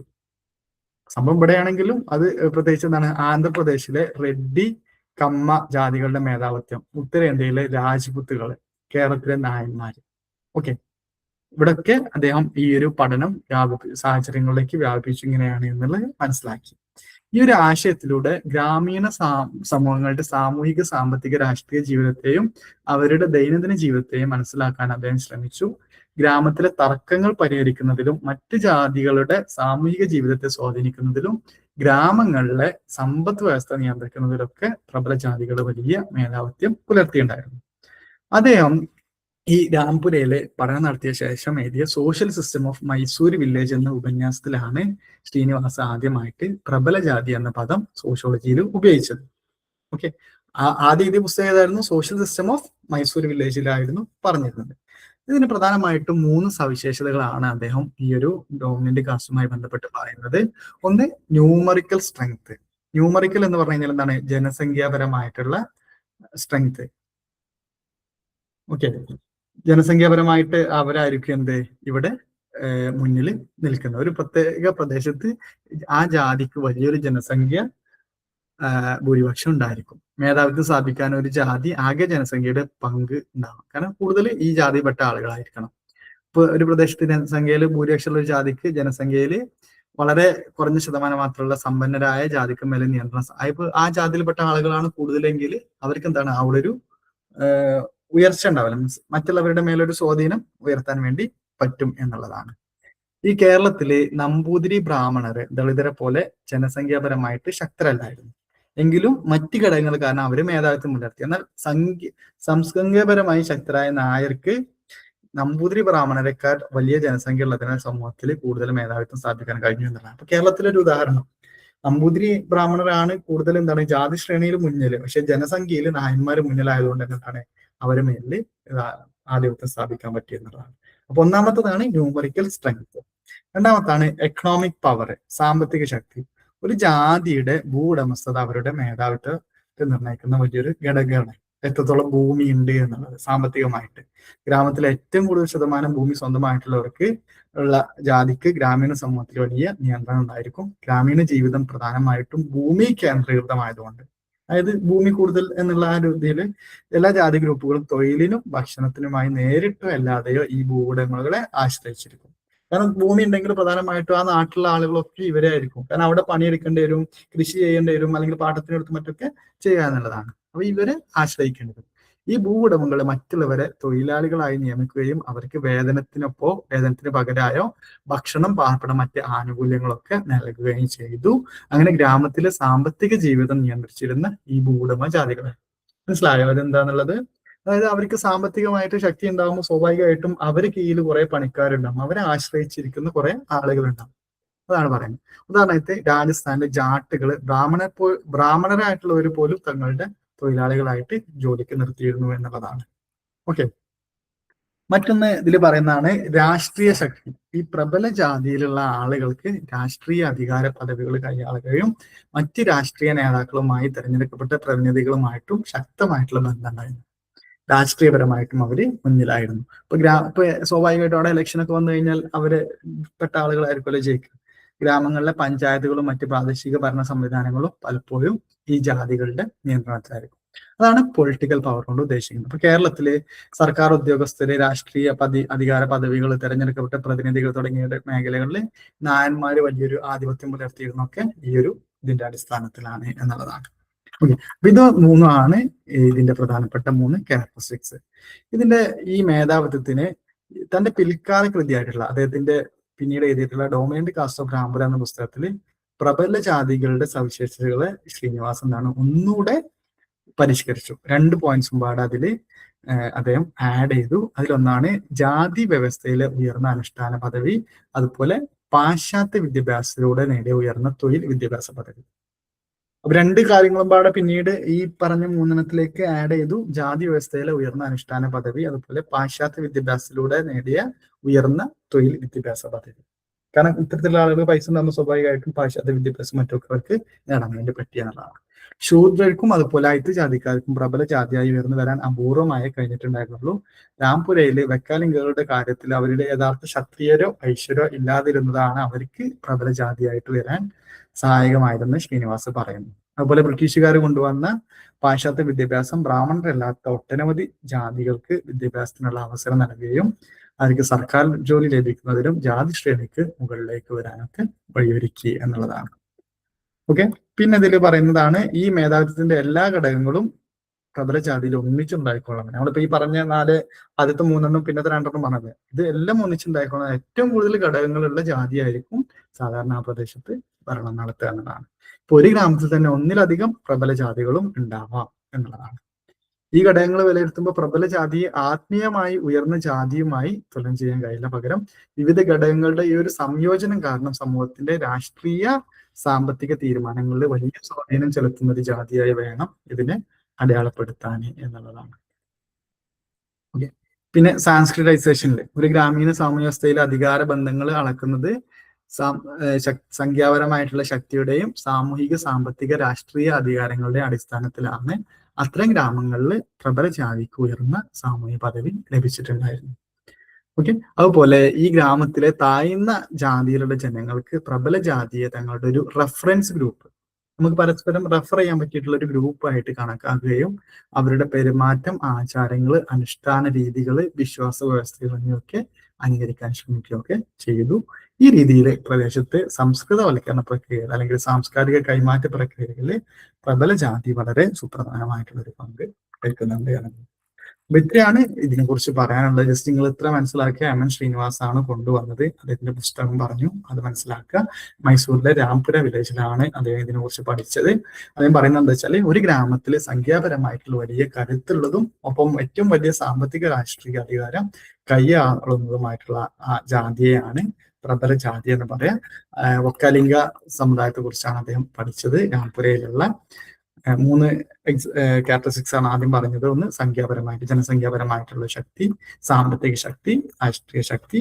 അതുകൂടാതെ പിന്നീട് 2 പാട് അദ്ദേഹം പറഞ്ഞു ജാതി വ്യവസ്ഥയിലെ ഉയർന്ന അനുഷ്ഠാന പദവി, പാശ്ചാത്യ വിദ്യാഭ്യാസത്തിലൂടെ നേടിയ ഉയർന്ന തൊഴിൽ വിദ്യാഭ്യാസ പദവി. ഓക്കെ, ഇതൊക്കെയാണ് ഇതില് പറയാനുള്ളത്.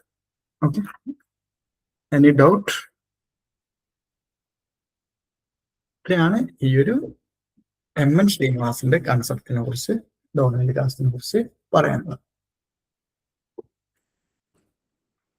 രാംപുര ഗ്രാമത്തിലെ പഠനത്തിന് ശേഷം നടത്തിയ പുസ്തകത്തിന്റെ പേരൊന്ന് പറയാമോ സാർ? രാംപുര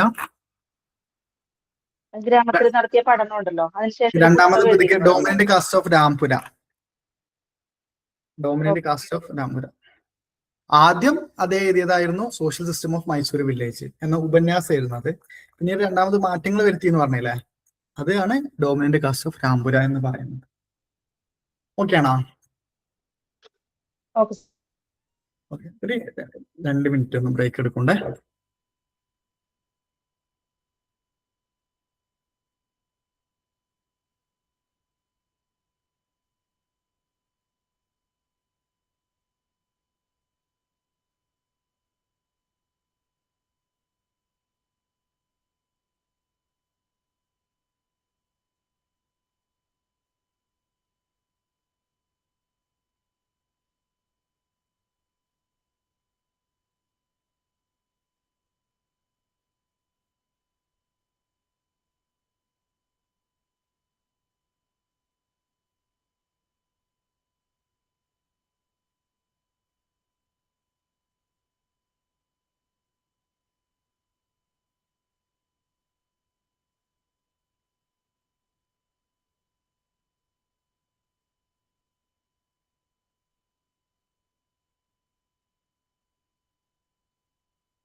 ഓക്കെ, തുടങ്ങാം.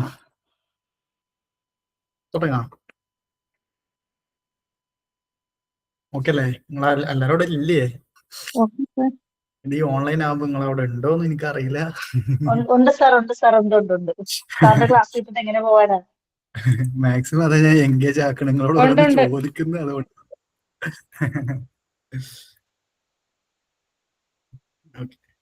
നെക്സ്റ്റ്, ഇത് ചെറിയൊരു യൂണിറ്റ് തന്നെയാണ്. S C Dube social change modernisation, സാമൂഹ്യ മാറ്റം ആധുനികവൽക്കരണം, 2 കൺസെപ്റ്റുകളാണ് ഇതിൽ പഠിക്കാനുള്ളത്. പ്രധാനമായിട്ടും ഇന്ത്യയിലെ ഗ്രാമീണ ജീവിതം, ഗോത്രങ്ങള്, ഗ്രാമങ്ങളിലെ മാറ്റങ്ങള് എന്നിവയെ കുറിച്ചുള്ള സൂക്ഷ്മമായിട്ടുള്ള പഠനങ്ങളാണ് എസ് ദുബെ. അദ്ദേഹത്തിന്റെ ഫുൾ പേര് എന്ന് പറഞ്ഞു കഴിഞ്ഞാല് എന്താ പറയാ, ശ്യാമചരൺ ദുബെ എന്നുള്ളതാണ് കേട്ടോ. ആ SCയുടെ ഫുൾ നിങ്ങളിപ്പോ തൽക്കാലം SC ദുബെ എന്നൊക്കെ പഠിച്ചാൽ മതി. ഓക്കെ, അപ്പൊ ഇന്ത്യയിലെ ഗ്രാമീണ ജീവിതം, ഗോത്രങ്ങള്, ഗ്രാമങ്ങളിലെ മാറ്റങ്ങൾ എന്നിവയെ കുറിച്ചുള്ള പഠനങ്ങളാണ് അദ്ദേഹത്തിന്റെ പ്രധാന സംഭാവനകൾ. ഗോത്ര സമൂഹങ്ങള്, ഗ്രാമീണ ജീവിതം, സാമൂഹ്യ മാറ്റം, ആധുനികവൽക്കരണം, വികസനം എന്നിവയെ കുറിച്ച് അദ്ദേഹം വിപുലമായിട്ട് എഴുതി. ഗ്രാമീണ ഘടനകളിൽ സംഭവിക്കുന്ന അനിവാര്യമായിട്ടുള്ള മാറ്റങ്ങളാണ് അദ്ദേഹത്തിന്റെ കൃതികളിലെ പ്രധാന വിഷയം. അതായത് ഗ്രാമീണ ഘടനകളുണ്ട്, ഗ്രാമങ്ങളെ കോൺസെൻട്രേറ്റ് ചെയ്താണ് അദ്ദേഹത്തിന്റെ പഠനങ്ങളൊക്കെ വരുന്നത്. ഇന്ത്യൻ ഗ്രാമങ്ങൾ എന്നത് സാർവത്രികമായിട്ടുള്ള ഒരു ഘടനയുള്ളതാണെന്നോ അല്ലെങ്കിൽ മാറ്റമില്ലാതെ നിശ്ചലമായി നിൽക്കുന്ന ഒന്നാണെന്നോ അദ്ദേഹം വിശ്വസിച്ചില്ല. അദ്ദേഹം 1922 മുതൽ 96 വരെയാണ് ജീവിച്ചത് മധ്യപ്രദേശിലെ നർസിംഗ്പൂരിലാണ് ജനിച്ചത്. 1996 ഫെബ്രുവരി 4 അദ്ദേഹം മരിച്ചത്. അത് നിങ്ങൾ പഠിച്ചിട്ടുണ്ട് കേട്ടോ. ജസ്റ്റ് ഞാൻ ഇത് രണ്ട് പറഞ്ഞു എന്നുള്ളൂ. നാഗ്പൂർ യൂണിവേഴ്സിറ്റിയിൽ നിന്ന് അദ്ദേഹം പൊളിറ്റിക്കൽ സയൻസിൽ വിദ്യാഭ്യാസം പൂർത്തിയാക്കി. അദ്ദേഹം നാഗ്പൂരിലെ ബിഷപ്പ് കോളേജിൽ ലെക്ചറായിട്ട് കരിയർ ആരംഭിച്ചു. ലക്നൗ യൂണിവേഴ്സിറ്റിയിലെ പൊളിറ്റിക്കൽ സയൻസ് ഡിപ്പാർട്ട്മെന്റിൽ ജോലി ചെയ്യുമ്പോൾ മധ്യപ്രദേശിലെ മാറി ഷിഫ്റ്റിംഗ് കൾട്ടിവേഷൻ കേട്ടിട്ടില്ലേ? മാറി നമ്മളിപ്പോ ഒരു ഇത് ചെയ്യാതെ വേറെ മാറി ചെയ്യുന്ന ആ കൃഷി രീതി, അതിനെ കുറിച്ചാണ് അദ്ദേഹം പഠനം നടത്തിയത് മധ്യപ്രദേശിലുള്ള. ഓക്കെ, ആ ഒരു ഗോത്ര വിഭാഗത്തെ കുറിച്ച് ഖമർ എന്ന് പറയുന്ന തന്റെ ആദ്യത്തെ കൃതി പ്രസിദ്ധീകരിച്ചു. അപ്പൊ അദ്ദേഹത്തിന്റെ ആദ്യത്തെ കൃതി എന്ന് പറയുന്നത് ഖമറാണ്. മധ്യപ്രദേശിലെ ഷിഫ്റ്റിംഗ് കൾട്ടിവേഷനെ കുറിച്ച് ഒരു ഗോത്ര വിഭാഗം ചെയ്തിട്ടുണ്ടായിരുന്നു. അതിനെ കുറിച്ചാണ് അദ്ദേഹം ഈ ഒരു കൃതി പ്രസിദ്ധീകരിച്ചത്. പിന്നീട് അദ്ദേഹം ഉസ്മാനിയ സർവകലാശാല, ഒരു മിനിറ്റ്,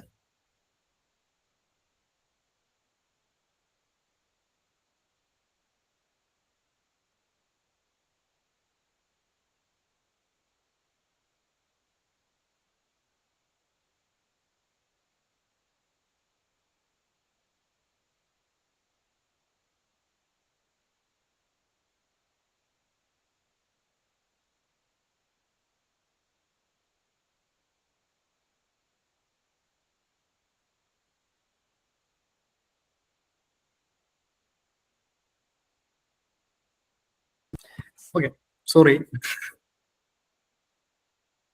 എവിടെ എത്തിയത്? ഖമർ അല്ലെ, ഖമർ പറഞ്ഞു. പിന്നീട് അദ്ദേഹം ഉസ്മാനിയ യൂണിവേഴ്സിറ്റിയിൽ ചേരുകയും നാഗ്പൂരിലുള്ള ആന്ത്രപ്പോളജിക്കൽ സർവേ ഓഫ് ഇന്ത്യയുടെ ഡെപ്യൂട്ടി ഡയറക്ടറായിട്ട് ചുമതലയേറ്റപ്പോൾ ആ പദവി കഴിഞ്ഞു. ഇന്ത്യക്ക് അകത്തും പുറത്തും സോഷ്യൽ ആന്ത്രപ്പോളജി, സോഷ്യോളജി ഈ പറയുന്ന വിഷയങ്ങളിൽ അദ്ദേഹം അധ്യാപന പദവികൾ വഹിച്ചിട്ടുണ്ട്.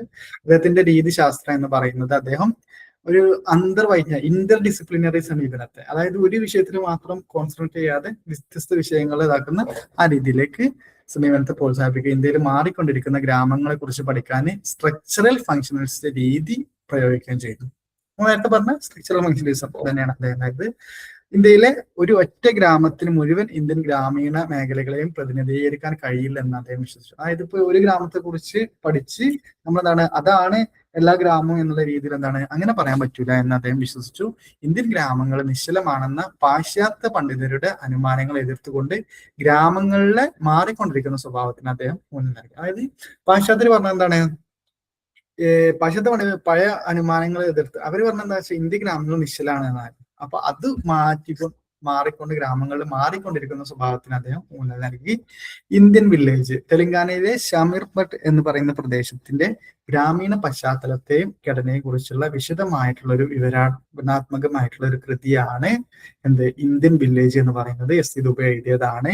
ഇന്ത്യൻ സോഷ്യോളജിയിലെ ഗ്രാമീണ പഠനങ്ങൾക്ക് വലിയ സംഭാവന നൽകിയ ഒരു കൃതിയായിരുന്നത്. എം.എൻ. ശ്രീനിവാസനെ പോലെ തന്നെ ഫീൽഡ് വർക്കും അതുപോലെ പങ്കാളിത്ത നിരീക്ഷണം, പാർട്ടിസിപ്പന്റ് ഒബ്സർവേഷനും ദുബൈയുടെ കൃതികളുടെ പ്രധാന സവിശേഷത. എന്താണ് ഈ പങ്കാളിത്ത നിരീക്ഷണം എന്ന് പറഞ്ഞു കഴിഞ്ഞാല്? ഫീൽഡ് വർക്ക് പോകുമ്പോൾ തന്നെ ആ ഒരു സ്ഥലത്ത് താമസിച്ച് അവരിൽ ഒരാളായി മാറി കാര്യങ്ങൾ മനസ്സിലാക്കുന്ന ഒരവസ്ഥ. ഓക്കെ, ഇതിനാണ് പാർട്ടിസിപ്പന്റ് ഒബ്സർവേഷൻ എന്ന് പറയട്ടോ. ഓക്കെ, ഇത്രയാണ് ഇതിൽ പറയുന്നത്. ജസ്റ്റ് ഇതിൽ എന്താ പറഞ്ഞത്, അദ്ദേഹത്തിന്റെ ഒരു ബേസിക് ആയിട്ടുള്ള കാര്യങ്ങളാണ്. അതിൽ അദ്ദേഹത്തിന്റെ ഒരു കൃതിനെ കുറിച്ച് പറഞ്ഞു. ഇന്ത്യൻ വില്ലേജ് എന്ന് പറയുന്നത് ഷമീർപട്ട് എന്ന് പറയുന്ന തെലങ്കാനയിലെ ഒരു പ്രദേശത്തെ ഗ്രാമീണ പശ്ചാത്തലം ഘടനയെ കുറിച്ചുള്ള ഒരു കൃതിയാണ് ഇത്. പിന്നെ ഒരു ഖമറിനെ കുറിച്ച് നമ്മൾ പറഞ്ഞു. ഫീൽഡ് വർക്കിനാണ് അദ്ദേഹം പ്രാധാന്യം കൊടുക്കുന്നത്. അതിൽ ഒന്നാമത്തെ കൺസെപ്റ്റ് ആണ് സോഷ്യൽ ചേഞ്ച്. സോഷ്യൽ ചേഞ്ച് എന്ന് പറഞ്ഞു കഴിഞ്ഞാൽ എന്താണ്? സ്വാതന്ത്ര്യത്തിന് ശേഷം ഫീൽഡ് വ്യൂ ഉപയോഗിച്ച് ഗ്രാമങ്ങളിലെ വികസനങ്ങളെയും മാറ്റങ്ങളെയും കുറിച്ച് പണ്ഡിതരിൽ പ്രമുഖരാണ് എസ് ദുബെ. ശ്രീനിവാസനെ പോലെ തന്നെ സാമൂഹ്യ ഘടനകളിലും വ്യവസ്ഥകളിലും ഉണ്ടാകുന്ന മാറ്റങ്ങളിലാണ് അദ്ദേഹം ശ്രദ്ധ കേന്ദ്രീകരിച്ചത്. ഓക്കെ, അദ്ദേഹത്തിന്റെ ഭൂരിഭാഗം ഗവേഷണങ്ങളും ഹൈദരാബാദിലെ ഷമീർപട്ട് ഗ്രാമത്തെ അപ്പൊ ഇനി ഇത് മറക്കണ്ട കേട്ടോ. ഷമീർപട്ട് എന്ന് പറയുന്ന സ്ഥലം എസ് ദുബെ എന്ന് കണ്ടു കഴിഞ്ഞാല് വേറെ ആരും നമുക്കിത് പഠിക്കാറില്ലെങ്കിൽ ഫുള്ള് എസ് ദുബെ എന്ന് ഓർമ്മിപ്പിച്ച് വെക്കാം, ഷമീർപട്ട് എന്ന് കേട്ട് കഴിഞ്ഞാൽ കേട്ടോ. അദ്ദേഹം തന്റെ ഇന്ത്യ വില്ലേജസ് എന്ന് പറയുന്ന പുസ്തകത്തിൽ മാറിക്കൊണ്ടിരിക്കുന്ന ഗ്രാമങ്ങളെ കുറിച്ച് അദ്ദേഹം വിശദീകരിക്കുന്നുണ്ട്. ഷമീർപട്ടിലെ അവസാനത്തെ 50 വർഷത്തെ ഫ്യൂഡൽ ഭരണവും സ്വതന്ത്രാനന്തര കാലത്തെ സ്വയം ഭരണവും തമ്മിൽ അദ്ദേഹം താരതമ്യം. ഇതൊരു കമ്പാരിറ്റീവ് സ്റ്റഡി ആയിട്ടാണ് പറയുന്നത്. അതായത് ഷമീർപട്ടിലെ അവസാനത്തെ 50 വർഷത്തെ ഫ്യൂഡൽ ഭരണവും സ്വതന്ത്രാനന്തര കാലത്തെ സ്വയം ഭരണം, ആ ഒരു ഇതാണ് അദ്ദേഹം പഠിക്കുന്നത്. കാലത്ത് സ്വയംഭരണം തമ്മിൽ അദ്ദേഹം താരതമ്യം ചെയ്യാണ് ചെയ്യുന്നത്. ഗ്രാമീണ വികസനവും ക്ഷേമ പ്രവർത്തനങ്ങളും വഴി ഭരണ നിർവഹണം, വിദ്യാഭ്യാസം, തൊഴിൽ, ആശയവിനിമയം എന്നിവയിലുണ്ടാകുന്ന സാമൂഹ്യ മാറ്റങ്ങളെ അദ്ദേഹം ഇതിലൂടെ അടയാളപ്പെടുത്തിയെന്നാണ്. പ്രധാനമായിട്ടും ആ പുസ്തകം 8 കാര്യങ്ങളാണ് ചർച്ച ചെയ്യുന്നത്. ഒന്ന് 8 കാര്യങ്ങൾ, ആ 8 കാര്യത്തിന്റെ ഹെഡിങ് എങ്കിലും നിങ്ങൾ പഠിക്കുക. ഒന്ന് ഗ്രാമ പശ്ചാത്തലം, അതായത് ഗ്രാമത്തിന്റെ വിവരണം, ജനങ്ങള്, വീടുകളുടെ രീതി, അയൽപക്കം, ഇതാണ് ഫസ്റ്റ് ആയിട്ട് പറയുന്നത്. പിന്നെ സാമൂഹ്യ ഘടന, ജാതികൾ തമ്മിലുള്ള ബന്ധം, ഗ്രാമങ്ങൾ തമ്മിലുള്ള ബന്ധം എന്നിവ ഇതിൽ അദ്ദേഹം പറയുന്നുണ്ട് ഈ പുസ്തകത്തിൽ. എല്ലാ ജാതികളും എൻഡോഗമി നമ്മൾ കഴിഞ്ഞ ക്ലാസ്സിൽ പറഞ്ഞിട്ടുണ്ടായിരുന്നു. എന്താണ് എൻഡോഗമി? സ്വന്തം സ്ഥലത്തു നിന്നാണോ? സ്വന്തം എന്തിന്ന് കല്യാണം കഴിക്കുന്നതിനാണ്? സ്വന്തം ജാതിയുള്ളവരെ കല്യാണം കഴിക്കും. ആ ഒരു വിവാഹമായിരുന്നു അവിടെ ഉണ്ടായിരുന്നത്. ചാർവത്തിൽ ഉയർന്ന ജാതിയിലുള്ളവർ താഴ്ന്ന ജാതിയിൽ ഉള്ളവർ നൽകുന്ന ഭക്ഷണം സാധാരണയായിട്ട് നിരസിക്കുന്നു. ഓരോ ജാതിയുടെയും തൊഴിൽ മതം അംഗീകരിച്ചതും ഓരോ ജാതിക്കും ഓരോ തൊഴിലുണ്ടാവും. എങ്കിലും വിവിധ ജാതികൾ പൊതുവായിട്ടുള്ള ചില ധാർമ്മിക കടമകളാൽ പരസ്പരം ബന്ധപ്പെട്ടിട്ടുണ്ട് എന്നൊക്കെ. അടുത്തൊരു സാമൂഹ്യ ഘടനയെ കുറിച്ചാണ് പിന്നീട് അതിൽ പറയുന്നത്. പിന്നെ മുസ്ലിങ്ങളും ഹിന്ദുക്കളും തങ്ങളുടെ തനതായിട്ടുള്ള സാമൂഹിക മതപരമായിട്ടുള്ള സ്വത്വം നിലനിർത്തിക്കൊണ്ട് 2 പ്രത്യേക ഗ്രൂപ്പുകളായിട്ട് അവിടെ ജീവിക്കുന്നുണ്ട്. പിന്നെ ഒരു ഇന്റേണൽ ഓർഗനൈസേഷൻ, ഗ്രാമം ആന്തരികമായി 2 യൂണിറ്റുകളായിട്ട് സംഘടിപ്പിക്കപ്പെട്ടിരിക്കുന്നു. സാമൂഹിക മതപരമായിട്ടുള്ള സംഘടനയും ഗവൺമെന്റ് അർദ്ധ ഗവൺമെന്റ് അധികാരികളുടെ ഭരണപരമായിട്ടുള്ള സംഘടന, അങ്ങനെ 2ആയിട്ട് തരംതിരിച്ചിട്ടുണ്ട്. അതായത് ഗ്രാമത്തിൽ 2 ആന്തരിക യൂണിറ്റുകൾ ഉണ്ട്. ഒന്നെന്താണ് സാമൂഹിക മതപരമായിട്ടുള്ള സംഘടന, മറ്റൊന്ന് ഗവൺമെന്റ് അർദ്ധ ഗവൺമെന്റ് അധികാരികളുടെ ഭരണപരമായിട്ടുള്ള സംഘടന. ഈ ഗവൺമെന്റ് ജോലിക്കാരും മറ്റൊക്കെ ഉണ്ടാവില്ലേ. സ്ത്രീകളുടെ പദവിയെ 5 പ്രവർത്തനങ്ങളുടെ അടിസ്ഥാനത്തിൽ അദ്ദേഹം നിരീക്ഷിക്കുന്നു. പ്രധാനമായിട്ടും സ്ത്രീകൾ ഗാർഹിക ജോലി, കൃഷി, ഉത്സവങ്ങളുടെ ചടങ്ങുകള്, ജീവിത ആചാരങ്ങള്, ഗ്രാമഭരണം, രാഷ്ട്രീയം, ഇതൊക്കെയാണ് പിന്നീട് വരുന്നത്. ഓക്കെ. പിന്നീട് അദ്ദേഹം എക്കണോമിക് റോളുകളെ കുറിച്ച് പറയുന്നുണ്ട്. ഗ്രാമത്തിലെ പ്രധാന ജാതി ഗ്രൂപ്പുകൾ കൃത്യമായിട്ടുള്ള പരമ്പരാഗത സാമ്പത്തിക ചുമതലകൾ നിർവഹിക്കുന്നു. ബ്രാഹ്മണരും കോമതികളും ഒഴികെ ഗ്രാമത്തിലെ മറ്റെല്ലാ വിഭാഗങ്ങളും കോഴി വളർത്തൽ ഒരു തൊഴിലായി സ്വീകരിച്ചിട്ടുണ്ട്. അപ്പൊ കോഴിനെ ഓർക്കുക. അതിൽ പ്രധാനമായിട്ടും അവരുടെ എന്തായിരുന്നു, പ്രധാന ഗ്രൂപ്പുകളും കൃത്യമായ പരമ്പരാഗത സാമ്പത്തിക ചുമതലകളുണ്ട്. ബ്രാഹ്മണരും കോമതികളും ഒഴികെ ഗ്രാമത്തിലെ മറ്റെല്ലാ വിഭാഗങ്ങളും കോഴി വളർത്തലൊരു തൊഴിലായി സ്വീകരിച്ചവരായിരുന്നു.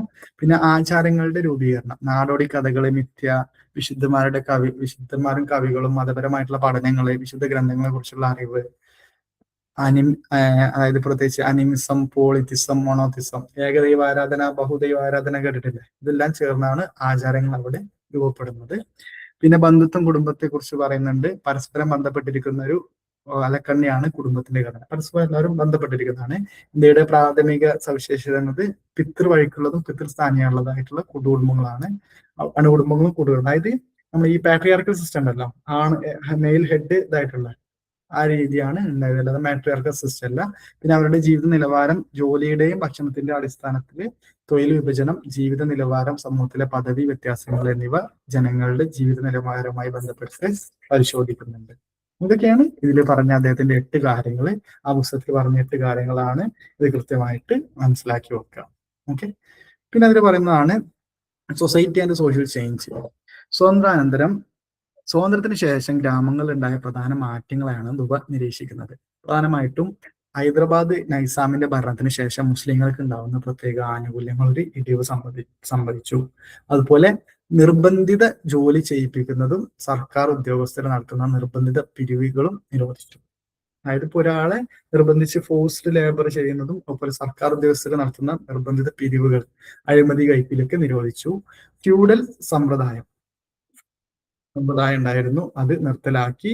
തീവ്രമായിട്ടുള്ള ക്ഷേമ പ്രവർത്തനങ്ങളും രാഷ്ട്രീയ നിർമ്മാണ പരിപാടികളും, അതായത് ഇപ്പോ ഈ വിദ്യാഭ്യാസം, ആരോഗ്യം, കൃഷി, മൃഗ സംരക്ഷണം, ഇതൊക്കെ ഇന്ത്യക്ക് സ്വാതന്ത്ര്യം കിട്ടിയതിനു ശേഷം അവിടെ ഉണ്ടായി. രാഷ്ട്രീയ പ്രവർത്തനങ്ങളും പൊതുതെരഞ്ഞെടുപ്പും, ഇതൊക്കെയാണ് അവിടെ ഉണ്ടായ മാറ്റങ്ങൾ. പിന്നെ ഐത്യം നിർത്തലാക്കൽ പോലുള്ള നിയമപരമായിട്ടുള്ള നടപടികളിലൂടെയുള്ള സംസ്ഥാനത്തിന്റെ നിർബന്ധങ്ങൾ ഗ്രാമങ്ങളിൽ വളരെ ചെറിയ മാറ്റങ്ങൾ മാത്രമേ ഉണ്ടായിട്ടുള്ളൂ. അതിപ്പോ ഇന്ത്യയില് ഭരണഘടന പ്രകാരം ഐത്യ നിർമ്മാർജ്ജനമൊക്കെ ഉണ്ടായല്ലോ. അപ്പൊ അങ്ങനെയുള്ള കാര്യങ്ങളൊക്കെ ഈ ഗ്രാമങ്ങളിൽ വളരെ ചെറിയ രീതിയിലുള്ള മാറ്റങ്ങളെ ഉണ്ടായിട്ടുള്ളൂ. ഉപയോഗപ്രദമായിട്ടുള്ള സൗകര്യങ്ങളും ലഭ്യതയും ജനങ്ങളിൽ കൂടുതൽ സ്വാധീനം ചെലുത്തി. ബസ്സുകളുടെയും ട്രെയിനുകളുടെയും ഉപയോഗം, പുതിയ തൊഴിൽ ഉപകരണങ്ങളൊക്കെ ഇതിന് തെളിവാണ്. ഉപയോഗപ്രദമായിട്ടുള്ള സൗകര്യങ്ങൾ, ഞങ്ങൾക്ക് ആവശ്യമുള്ള സൗകര്യങ്ങളും മറ്റൊക്കെ വന്നു. മില്ലുകളിൽ നിർമ്മിച്ച വസ്ത്രങ്ങൾ, സിഗരറ്റ്, ചായ എന്നിവയുടെ ഉപയോഗത്തിന് പിന്നിൽ സാമൂഹ്യ പദവി എന്നൊരു ഘടകം കൂടെ. അതായത് സാമൂഹ്യ പദവിയുള്ളവര് അത്തരത്തിലുള്ള സിഗരറ്റ് അങ്ങനെയുള്ള വസ്ത്രങ്ങൾ, നല്ല രീതിയിലുള്ള കാര്യങ്ങൾ ഇതായി എന്നുള്ളതാണ്. പിന്നെ ഗവൺമെന്റ് ഉദ്യോഗസ്ഥരും നഗരങ്ങളിൽ നിന്ന് ഗ്രാമങ്ങളിലേക്ക് തിരിച്ചെത്തിയിട്ടുള്ള ഗ്രാമമാണ് മാറ്റങ്ങൾ കൊണ്ടുവന്ന പ്രധാന ഏജന്റുകൾ. നഗര സംസ്കാരത്തെ തള്ളിക്കളയാനുള്ള പ്രവണതകൾ ഉണ്ടെങ്കിലും ജനങ്ങൾ പുതിയ കാര്യങ്ങൾ തിരഞ്ഞെടുക്കുന്നത് തങ്ങളുടെ ആവശ്യം, ഉപയോഗം, പദവി, മൂല്യം, നിലവിലുള്ള മൂല്യങ്ങളുമായിട്ടുള്ള ആചാരങ്ങളുമായിട്ടുള്ള പൊരുത്തം എന്നിവ നോക്കിയാണെന്ന് ദുബൈ നിരീക്ഷിക്കും. അതായത് പ്രധാനമായിട്ട് ഈ ഗവൺമെന്റ് ഉദ്യോഗസ്ഥരും നഗരങ്ങളിൽ നിന്ന് ഗ്രാമങ്ങളിലേക്ക് തിരിച്ചെത്തിയിട്ടുള്ള ഗ്രാമീണരും ആണ് ഈ ഒരു മാറ്റങ്ങൾ കൊണ്ടുവന്ന പ്രധാന ആളുകൾ. പ്രധാനമായിട്ട് ഈ നഗര സംസ്കാരത്തെ തള്ളിക്കളയാനുള്ള പ്രവണതകൾ ഉണ്ട് ആളുകൾ. പക്ഷെ ഉണ്ടെങ്കിലും ഈ ജനങ്ങൾ എന്താണ്, അവരുടെ ആവശ്യം, ഉപയോഗം, പദവി, മൂല്യം, നിലവിലുള്ള മൂല്യങ്ങളും ആചാരങ്ങളുമായുള്ള പൊരുത്തം എന്നിവ നോക്കിയായിട്ടാണ് ഈ ഗ്രാമങ്ങളിലേക്ക് ഇത് കൊണ്ടുവരുന്നത് എന്നാണ് അദ്ദേഹം പറയുന്നത്.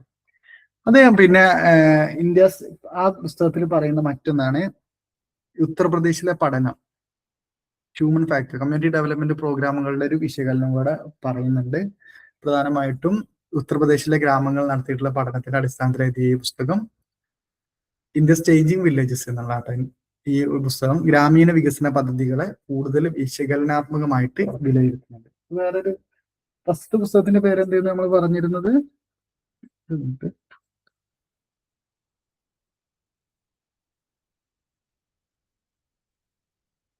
India changing village.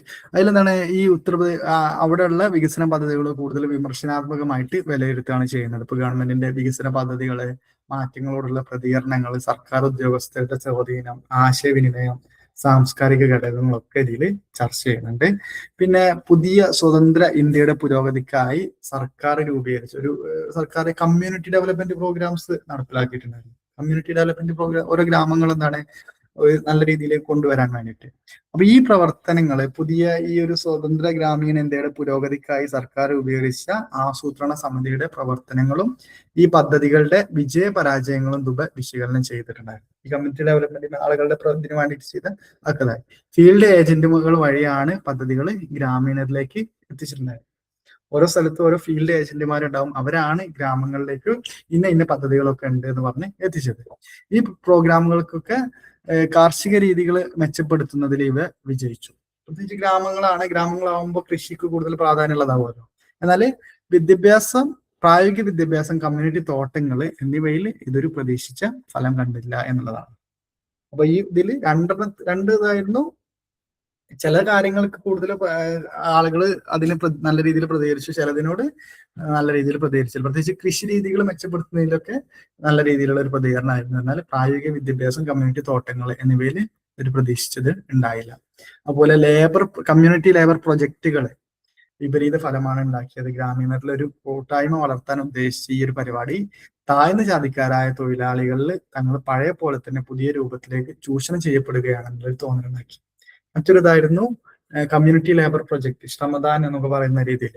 അതെന്താണ്, ഗ്രാമീണരിൽ ഒരു കൂട്ടായ്മ, തൊഴിൽ കൂട്ടായ്മ എന്നുള്ള രീതിയിൽ വളർത്താൻ ഉദ്ദേശിച്ച ഒരു പരിപാടിയായിരുന്നു. പക്ഷേ താഴ്ന്ന ജാതിക്കാരെന്താണ്, തൊഴിലാളികൾ തങ്ങൾ പഴയതുപോലെ തന്നെ പുതിയൊരു രൂപത്തിൽ പേര് മാറ്റിയിട്ട് ചൂഷണം ചെയ്യപ്പെടുകയാണ് എന്നുള്ളൊരു തോന്നലുണ്ടാക്കി. അത് കാരണം ഉയർന്ന ജാതിക്കാരും ക്ലാസ്സുകാരും കേവലം വാക്കാലുള്ള പിന്തുണയും മേൽനോട്ടം മാത്രമാണ് നൽകിയത് എന്നുള്ളതാണ്.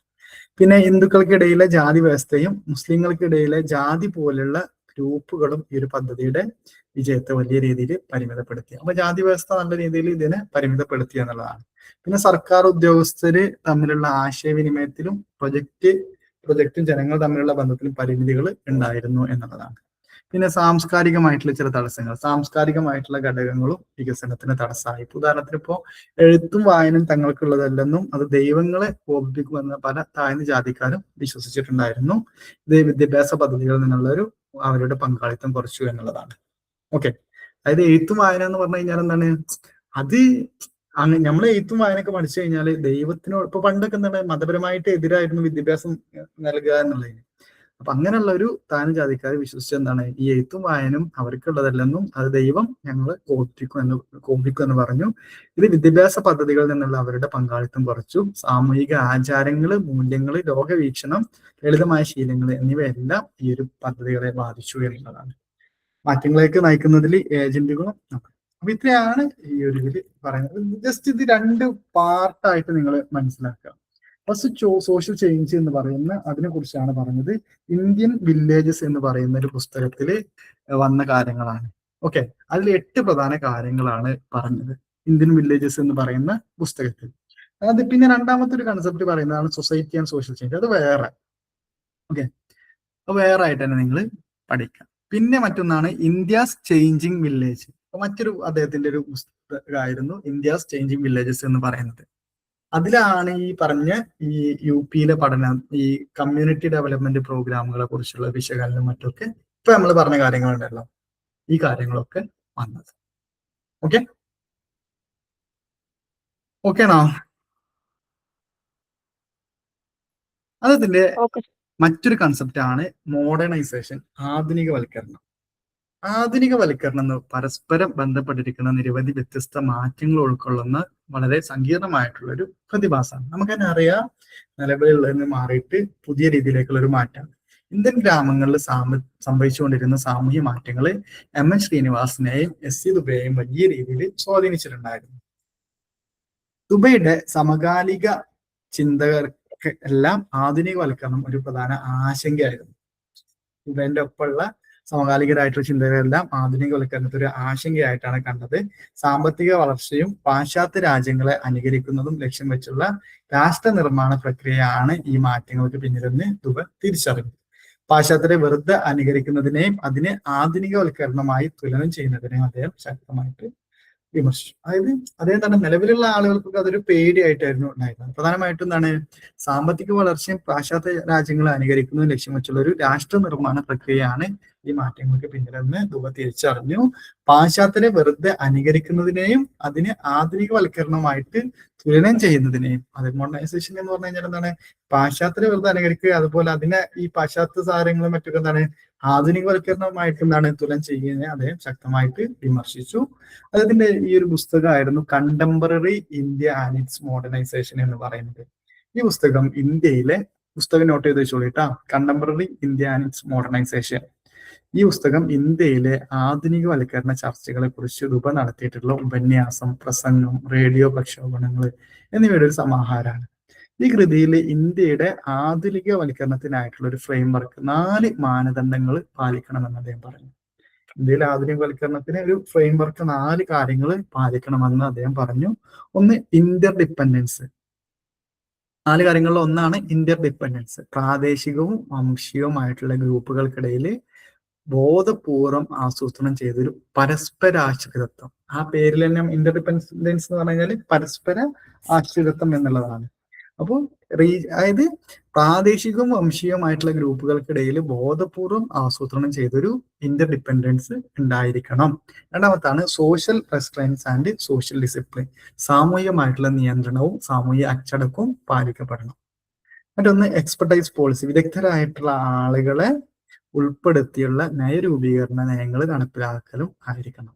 അതായത് വിദഗ്ധരായിട്ടുള്ള ഓരോ മേഖലയും ആധുനികവൽക്കരണം മറ്റൊക്കെ നടത്തുമ്പോൾ എന്ത് ചെയ്യണം, വിദഗ്ധരായിട്ടുള്ള ആളുകളെ ഉൾപ്പെടുത്തിയിട്ടുള്ള ഒരു നയരൂപീകരണം നടപ്പിലാക്കലും ഉണ്ടാവണം. മറ്റൊന്ന് റിവാർഡ് സിസ്റ്റം. മികച്ച പ്രകടനങ്ങൾക്ക് പ്രതിഫലം നൽകുകയും അതിലൂടെ കാര്യക്ഷമയില്ലായ്മയും അഴിമതിയും നിയന്ത്രണത്തിലാക്കുകയും ചെയ്യുന്ന ഒരു റിവാർഡ് സിസ്റ്റം ഉണ്ടായിരിക്കും. അതായത് നല്ല പ്രവർത്തനം ചെയ്യുന്ന ആളുകൾ അവർക്ക് എന്താണ് ഈ അഴിമതി മറ്റൊക്കെ ഇതാക്കാൻ വേണ്ടിയിട്ട് അവർക്കൊരു റിവാർഡ് സിസ്റ്റം ഉണ്ടായിരിക്കണം എന്നാണ് അദ്ദേഹം പറയുന്നത്. അപ്പൊ 4 കാര്യങ്ങളാണ് ഫ്രെയിംവർക്ക് ആയിട്ട് അദ്ദേഹം പറയുന്നത്: reward system, expertising policy, social restraints and discipline, interdependency എന്ന് പറയുന്നത്. പിന്നെ പാശ്ചാത്യവൽക്കരണം, അതുപോലെ എന്താണ് ആധുനികവൽക്കരണം. പ്രധാനമായിട്ടും പാശ്ചാത്യവൽക്കരണത്തിന്റെ കടന്ന് 2ാം ലോക മഹായുദ്ധത്തിന് ശേഷം 3ാം ലോക രാജ്യങ്ങളിലേക്ക് പാശ്ചാത്യ രാജ്യങ്ങളെ വൽക്കരണത്തെ അടിച്ചേൽപ്പിക്കാനുള്ള ഒരു പ്രവണത ഉണ്ടായിരുന്നു. അതായത് പാശ്ചാത്യ രാജ്യങ്ങളുടെ കാര്യങ്ങളും മറ്റൊക്കെ എന്താണ് ഈ 3ാം വേൾഡ്, തേർഡ് വേൾഡ് കൺട്രികളിലേക്ക് ഇന്ത്യ പോലെയുള്ളവർക്കൊക്കെ അടിച്ചേൽപ്പിക്കാനുള്ള ഒരു പ്രവണത ഉണ്ടായിരുന്നു. ഈ പ്രക്രിയകളെ അവര് ആധുനികവൽക്കരണം എന്ന പേരിലാണ് കൊണ്ടുവന്നത്. അതായത് ആധുനികവൽക്കരണം എന്ന പേര് കൊടുത്തിട്ട് ഒരു വെസ്റ്റേണൈസേഷൻ നടത്തുക എന്നതായിരുന്നു അവർ ഉദ്ദേശിച്ചത്. അതായത് ആധുനികവൽക്കരണം എന്ന പേരിൽ യഥാർത്ഥത്തിൽ നടന്നതാണ് ഒരു പാശ്ചാത്യവൽക്കരണമായിരുന്നു നടന്നത്. ഈ പാശ്ചാത്യവൽക്കരണം ഇന്ത്യൻ സാമൂഹ്യ ഘടനയ്ക്ക് അനുയോജ്യമായ രീതിയിൽ മൂല്യങ്ങളിൽ മാറ്റം വരുത്താതെ പാശ്ചാത്യരെ വെറുതെ അനുകരിക്കുക എന്ന് മാത്രമേ പറഞ്ഞു. മനസ്സിലായോ? അതായത് ഇവരെന്താ ചെയ്തത്, ഈ ബ്രിട്ടീഷുകാർ വെസ്റ്റേൺ കൺട്രീസ് എന്താണ് അവരുടെ ആചാരങ്ങളും മറ്റൊക്കെ എന്താണ് ഇതാണ് ആധുനികവൽക്കരണം എന്ന് പറഞ്ഞിട്ട് ഇന്ത്യ പോലെയുള്ള തേർഡ് വേൾഡ് സൊസൈറ്റിയിലേക്ക് കൊണ്ടുവരാനാണ് ഉദ്ദേശിച്ചത്. അപ്പൊ ജസ്റ്റ് എന്താണ് ആധുനികവൽക്കരണം അല്ല അവിടെ നടക്കുന്നത്, പാശ്ചാത്യവൽക്കരണം. ജസ്റ്റ് അവരെ ഇമിറ്റേറ്റ് ചെയ്യുക എന്നുള്ളത് മാത്രമായിരുന്നു. വെറും സാമ്പത്തിക വളർച്ചക്കോ അല്ലെങ്കിൽ വെറും അനുകരണങ്ങൾക്കോ പ്രാധാന്യം നൽകുന്നതിന് പകരം ജനങ്ങളുടെ ജീവിത ഗുണനിലവാരം ഉയർത്തുന്ന വികസന പദ്ധതികൾക്കും ആധുനികവൽക്കരണത്തിനാണ് ദുബ മുൻഗണന നൽകിയത്. അപ്പൊ ദുബ പറയുന്നത് ഇതെല്ലാം ശരിക്കുള്ളത്, അതിന് പകരം എന്താണ് ജനങ്ങളുടെ ജീവിത ഗുണനിലവാരം ഉയർത്തുന്ന വികസന പദ്ധതികളും ആധുനികവൽക്കരണത്തിനാണ് അദ്ദേഹം മുൻഗണന നൽകിയത്. വെറും സാമ്പത്തികം മാത്രം കേന്ദ്രീകരിച്ചുള്ള വളർച്ചയ്ക്ക് പകരം ജനങ്ങൾക്ക് മെച്ചപ്പെട്ട ജീവിതം നൽകുന്ന ആധുനികവൽക്കരണം സാധ്യമാക്കാൻ ബ്യൂറോക്രസി, നേതൃത്വം, വിദ്യാഭ്യാസം, ആസൂത്രണം, സെക്യുലറിസം എന്നിവ പുനർനിർമ്മിക്കണമെന്ന് അദ്ദേഹം നിർദ്ദേശിച്ചു. അപ്പൊ വെറും സാമ്പത്തികത്തിൽ കേന്ദ്രീകരിച്ചുള്ള ഒരു വളർച്ചയ്ക്ക് മാത്രം പോലെ ജനങ്ങൾക്ക് മെച്ചപ്പെട്ട ജീവിതം നൽകുന്ന ആധുനികവൽക്കരണം സാധ്യമാക്കണമെങ്കിൽ ബ്യൂറോക്രസി, നേതൃത്വം, വിദ്യാഭ്യാസം, ആസൂത്രണം, സെക്യുലറിസം ഇതൊക്കെ നിലവിലുള്ളതിൽ നിന്ന് പുനർനിർമ്മിക്കണമെന്ന് അദ്ദേഹം പറയുന്നുണ്ട്. അതിന്റെ മറ്റൊരു പുസ്തകം, അപ്പൊ ഇതാണ് ഒരു പുസ്തകം, കണ്ടംപററി ഇന്ത്യ ആൻഡ് മോഡേണൈസേഷൻ ആണ് ഇതിനെ കുറിച്ച് പറയുന്നത്. മറ്റൊരു പുസ്തകമായിരുന്നു modernization and development, the search of alternative paradigm. അദ്ദേഹത്തിന്റെ മറ്റൊരു പുസ്തകമായിരുന്നു. ഇതിൽ സംസ്കാരം, പരിസ്ഥിതി സംരക്ഷണം, ഉന്നത വിഭാഗമല്ലാത്ത സാധാരണ ജനങ്ങളുടെ പങ്കാളിത്തം എന്നിവ ഉൾക്കൊള്ളുന്ന ഒരു ആധുനികവൽക്കരണത്തിനായി ഇത് ആവശ്യപ്പെടുന്നു. അദ്ദേഹത്തിന്റെ കൃതിയിൽ പ്രധാനമായിട്ടും എന്താണ് സംസ്കാരം, പരിസ്ഥിതി സംരക്ഷണം, ഉന്നത വിഭാഗമല്ലാത്ത സാധാരണ ജനങ്ങളുടെ പങ്കാളിത്തം, അതായത് സമൂഹത്തിൽ താഴെക്കടയിലുള്ള ഉൾക്കൊള്ളുന്ന ഒരു ആധുനികവൽക്കരണത്തിന് അദ്ദേഹം പറയുന്നത് നിലവിലുള്ള സംസ്കാരത്തെ കൃത്യമായി മനസ്സിലാക്കിക്കൊണ്ടുള്ള ഒരു ആസൂത്രണമായിരിക്കണം ആധുനികവൽക്കരണം എന്ന് പറയുന്നത്. എങ്കിൽ മാത്രമേ എല്ലാവരുടെയും ജീവിത നിലവാരം ഉയർത്താൻ കഴിയൂ. കമ്മ്യൂണിറ്റി ഡെവലപ്മെന്റ് പ്രോഗ്രാമുകൾ നമ്മൾ നേരത്തെ പറഞ്ഞ അത് പരാജയപ്പെട്ട പോലെ പല വികസന പദ്ധതികളും ജനങ്ങൾ തള്ളിക്കളയുന്നത് തടയാൻ ഇത് സഹായിക്കും. അപ്പോ വേണ്ടെന്താണ് നിലവിലുള്ള സംസ്കാരത്തെ കൃത്യമായി മനസ്സിലാക്കിക്കൊണ്ടുള്ള ഒരു ആസൂത്രണമായിരിക്കണം ആധുനികവൽക്കരണം എന്ന് പറയുന്നത്. അതുപോലെ അടിസ്ഥാന സൗകര്യ വികസനങ്ങളിലൂടെയോ മറ്റ് നടപടികളിലൂടെയുള്ള പുതിയ വികസന പദ്ധതികൾ ആ പ്രദേശത്ത് പരിസ്ഥിതിക്ക് ദോഷം ചെയ്യുന്നതാകരുത്, പകരം പരിസ്ഥിതിയെ സംരക്ഷിക്കുന്ന രീതിയിലായിരിക്കണം ആസൂത്രണം ചെയ്യേണ്ടത്. ഇങ്ങനത്തെ കാര്യങ്ങളൊക്കെ വരുമ്പോൾ പരിസ്ഥിതിക്ക് ദോഷമില്ലാതെ പരിസ്ഥിതി സംരക്ഷിക്കുന്ന രീതിയിലായിരിക്കണം ഇത് ഉണ്ടാവേണ്ടത്. സമൂഹത്തിലെ താഴെ തട്ടിലുള്ള ജാതികൾക്കും ക്ലാസ്സുകാർക്കും തങ്ങളുടെ അഭിപ്രായങ്ങൾ പ്രകടിപ്പിക്കാനും പങ്കാളികളാകാനുള്ള അവസരങ്ങൾ നൽകണം. പ്രത്യേകിച്ച് അവരുടെ സാമൂഹിക സാമ്പത്തിക പുരോഗതിയെ കുറിച്ചൊക്കെ എടുക്കുന്ന തീരുമാനങ്ങളിൽ അവരുടെ പങ്കാളിത്തം. അപ്പൊ പ്രധാനമായിട്ടും എന്താണ് പ്രകൃതിയെ സംരക്ഷിക്കാതെ പ്രകൃതിയെ സംരക്ഷിക്കുക, അതുപോലെ ജനങ്ങളെ ഇൻക്ലൂഡ് ചെയ്യുക, സാധാരണക്കാരുടെ പങ്കാളിത്തം, ഇതൊക്കെയാണ് ദുബെ പറഞ്ഞിട്ടുള്ള പ്രധാനപ്പെട്ട കാര്യങ്ങൾ. ഓക്കെ, ഈ 3 പ്രധാന തത്വങ്ങൾ ദുബെ മുന്നോട്ട് വെക്കുന്നുണ്ട്. അതിലൊന്നാണ് അതായത് ഒരു ഡെവലപ്മെന്റ് വികസനത്തിനെ നയിക്കാൻ 3 കാര്യങ്ങൾ പറയുന്നുണ്ട്. ഒന്ന് ബോധവൽക്കരണം, സാമൂഹ്യ യഥാർത്ഥതകളെ കുറിച്ച് വിമർശനാത്മകമായിട്ടുള്ള ധാരണയും പ്രത്യേകിച്ച് സമൂഹത്തിലെ അടിച്ചമർത്തലുകളുടെ കാരണങ്ങൾ തിരിച്ചറിയുക. അതായത് ഒരു വികസനം വരുമ്പോൾ ഒരു ബോധവൽക്കരണം വേണം. അതായത് സാമൂഹിക യാഥാർത്ഥ്യങ്ങളെ കുറിച്ചുള്ള വിമർശനാത്മകമായിട്ടുള്ള ധാരണയും പ്രത്യേകിച്ച് സമൂഹത്തിലെ അടിച്ചമർത്തലുകളുടെ കാരണങ്ങളും തിരിച്ചറിയുക. മറ്റൊന്ന് അഫർമേറ്റീവ് ആക്ഷൻസ്, വിവിധ ഗ്രൂപ്പുകളിലെ കൃത്യമായ പ്രാതിനിധ്യം ഉറപ്പാക്കാൻ സർക്കാർ എടുക്കുന്ന നയങ്ങളാണിത്. രാഷ്ട്രീയ സംവരണങ്ങളും ഇപ്പൊ നമ്മൾ ഈ കോൺസ്റ്റിറ്റ്യൂഷനിലൊക്കെ റിസർവേഷൻ പോളിസി ഒക്കെ പറയുന്നുണ്ട്. അപ്പൊ നമ്മളിപ്പോ വിദ്യാഭ്യാസ മേഖലയിലായാലും ജോലിയിലായാലും PSCയിലൊക്കെ സംവരണം അങ്ങനെയുള്ള കാര്യങ്ങൾ വേണം. മറ്റൊന്ന് സ്ഥാപന നിർമ്മാണം, വികസന പദ്ധതികൾ സുഗമമാക്കാനും അവയെ ജനങ്ങളിലേക്ക് ഉറപ്പാക്കാനും പുതിയ സ്ഥാപനപരമായിട്ടുള്ള ചട്ടക്കൂടുകൾ നിർമ്മിക്കുക. ഉദാഹരണത്തിന് ശിശു വനിത ക്ഷേമ വകുപ്പുകൾ, ഭിന്നശേഷി ക്ഷേമ വകുപ്പുകൾ, ന്യൂനപക്ഷ ക്ഷേമ വകുപ്പുകൾ, ഇതൊക്കെ സർക്കാർ സ്ഥാപനം. എന്തിനാണ് ഈ വികസന പദ്ധതികൾ സുഗമമാക്കാൻ അവ ജനങ്ങളിലേക്ക് എത്തിക്കാൻ. ഇപ്പൊ സ്ത്രീകളും കുട്ടികൾക്കുമായിട്ടുള്ള പദ്ധതികൾ ഇതാവുമ്പോൾ അത് എത്തണമെന്നുണ്ടെങ്കിൽ എന്ത് വേണം, ഒരു ശിശു വനിത ക്ഷേമ വകുപ്പ് വേണം. അപ്പോൾ ഭിന്നശേഷിക്കാരുടെ ഇതിന് വേണ്ടിയിട്ട് ഭിന്നശേഷി ക്ഷേമ വകുപ്പ് അങ്ങനെയുള്ളത് വേണം എന്നുള്ളതാണ് പറയുന്നത്. അപ്പൊ ഈ ഒരു തത്വങ്ങളെ വികസനത്തെ ഒരു ബദൽ മാതൃകയിലേക്ക് നയിക്കും എന്നാണ് പറയുന്നത്. സമൂഹത്തിലെ ഒരു വിഭാഗത്തിന് മാത്രം വികസനം ലഭിക്കുന്ന അവസ്ഥക്കും കഠിനമായ സാമൂഹ്യ മാനദണ്ഡങ്ങൾക്കും അസന്തുലിതമായ മാറ്റങ്ങൾക്കും പരിഹാരമാണ്. അപ്പൊ എല്ലാവർക്കും ഒരുപോലെ കിട്ടാൻ ഈ കാര്യങ്ങൾ കാരണമാകുമെന്നാണ് അദ്ദേഹം പറയുന്നത്. വികസനത്തിന് 4 ഘട്ടങ്ങൾ അദ്ദേഹം പറയുന്നുണ്ട്. ഫസ്റ്റ് ഫേസ് 4 ഘട്ടങ്ങളുണ്ട്. ഫസ്റ്റ്, സെക്കൻഡ്, തേർഡ്, ഫോർത്ത് എന്ന് പറഞ്ഞിട്ട്. ഫസ്റ്റ് ഫേസ് എന്ന് പറഞ്ഞു കഴിഞ്ഞാൽ സാമ്പത്തിക പുരോഗതിയിൽ മാത്രം ശ്രദ്ധ കേന്ദ്രീകരിക്കും. ഒരു വികസനം നടത്തുമ്പോൾ അതിലെന്ത് ചെയ്യുക, സാമ്പത്തികമായിട്ടുള്ള പുരോഗതിയിൽ ശ്രദ്ധ കേന്ദ്രീകരിക്കുക. വികസന പദ്ധതികൾ സാമ്പത്തിക വളർച്ച കൊണ്ടുവരാൻ ശ്രമിക്കുന്നു. ഇവിടെ സാമ്പത്തിക വികസനമാണ് വികസനം എന്ന് സാമ്പത്തികമായിട്ടുള്ള പുരോഗതിയിൽ ശ്രദ്ധ കേന്ദ്രീകരിക്കുക.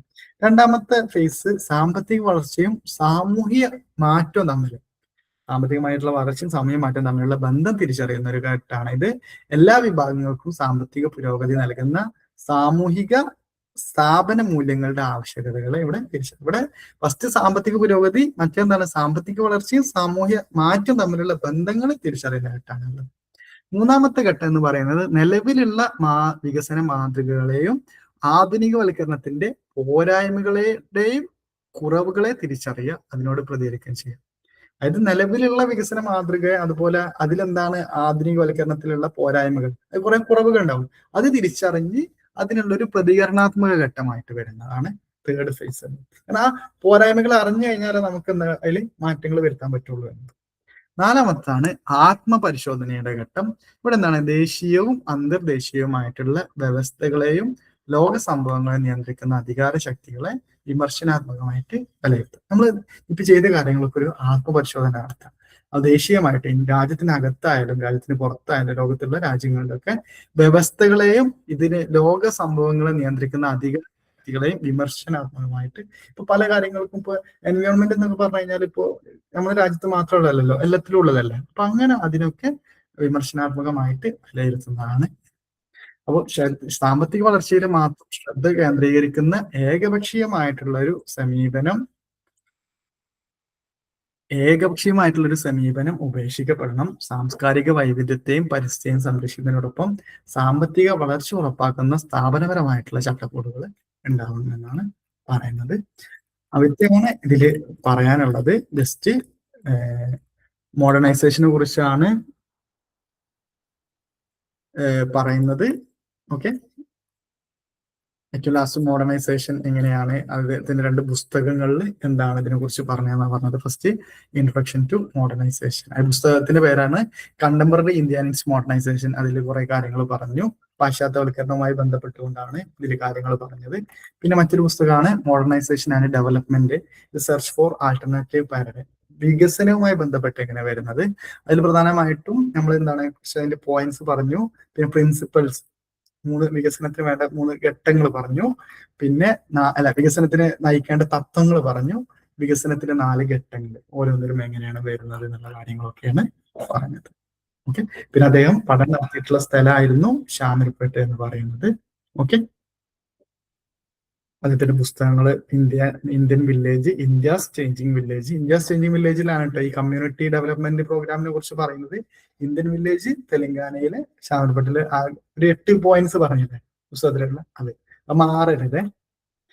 ഓക്കെ, അപ്പൊ ദാറ്റ്സ് ഓൾ. ഇത്രയാണ് ഇതിൽ പഠിക്കാനുള്ളത്. ഏതെങ്കിലും ഭാഗം പറയണമെങ്കിൽ പറഞ്ഞോളൂ. മനസ്സിലായിട്ടുണ്ടോ? നിങ്ങൾ നിങ്ങൾക്ക് ഓക്കെ ആയിട്ടുണ്ടാവും.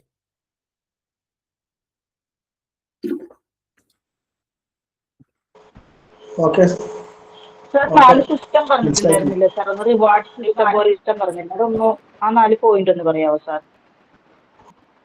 റിവാർഡ് സിസ്റ്റം അതായത് കണ്ടംപററി ഇന്ത്യ ആൻഡ് ഇറ്റ്സ് മോഡേണൈസേഷനിലായിരുന്നു. ഇതിൽ പ്രധാനമായിട്ട് ഇന്ത്യയിലെ ആധുനിക വൽക്കരണത്തെ കുറിച്ച് ദുബായ് നടത്തിയിട്ടുള്ള വിവിധ ഉപന്യാസം, പ്രസംഗം, റേഡിയോ പ്രക്ഷേപണം, ഇതിന്റെ ഒക്കെ ഒരു ഇതായിരുന്നു. അതിലൊന്ന് പറയുന്നത് 4 മാനദണ്ഡങ്ങള് നമ്മൾ ആധുനികവൽക്കരണത്തിന് ചട്ടക്കൂട് ഉണ്ടാക്കുമ്പോൾ 4 മാനദണ്ഡങ്ങൾ പാലിക്കണം എന്നാണ് പറയുന്നത്. അതിലൊന്നാണ് ഇന്റർ ഡിപ്പെൻഡൻസ്, അതായത് പ്രാദേശികവും വംശീയമായിട്ടുള്ള, നമ്മളിപ്പോ ഒരു പ്രദേശത്തെ കോൺസെൻട്രേറ്റ് ചെയ്ത് വികസനം വരിക. അപ്പോൾ ഈ ഒരു പ്രാദേശികവും വംശീയമായിട്ടുള്ള ഗ്രൂപ്പുകൾക്കിടയിൽ ബോധപൂർവ്വം ആസൂത്രണം ചെയ്തൊരു പരസ്പര ആശ്രിതത്വം. അവിടെ തന്നെ ഇപ്പോൾ ഒരു സ്ഥലത്ത് നോക്കി കഴിഞ്ഞാൽ കുറെ ഗ്രൂപ്പുകൾ ഉണ്ടാവുമല്ലോ, അവർ തമ്മിലൊരു പരസ്പര ആശ്രിതത്വം ഉണ്ടാവും.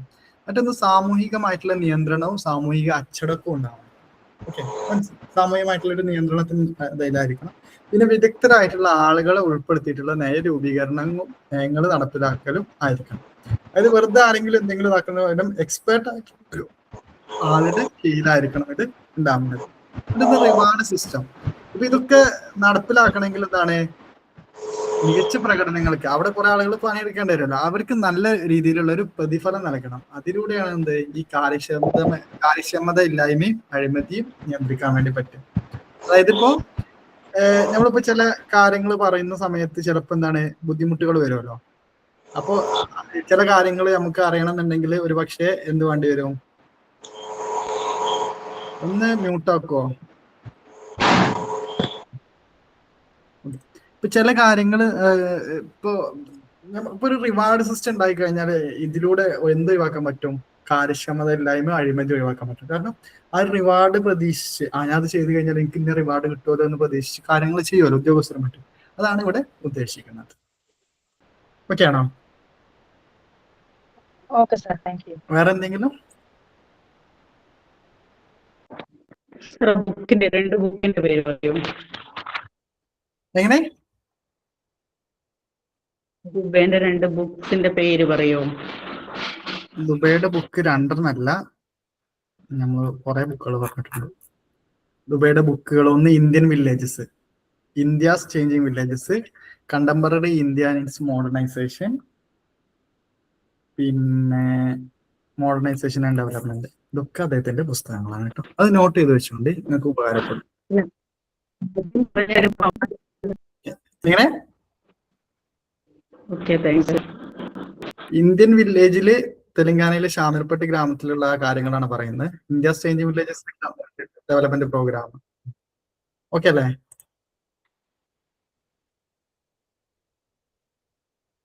വേറെന്തെങ്കിലും? ഓക്കെ ആണോ? ഓക്കെയാണ് സാർ, നല്ല ക്ലാസ് ആയിരുന്നു. എന്നാലും നിങ്ങൾ പഠിക്ക്. കഴിഞ്ഞതിന് പിന്നെ നിങ്ങൾ വായിച്ചു നോക്കിണ്ടായിരുന്നോ? ഞാൻ ഒന്നുകൂടെ പറയാം, ഒന്ന് വായിച്ചു നോക്കോണ്ട് നോട്ട് ചെയ്ത കാര്യങ്ങൾ കേട്ടോ.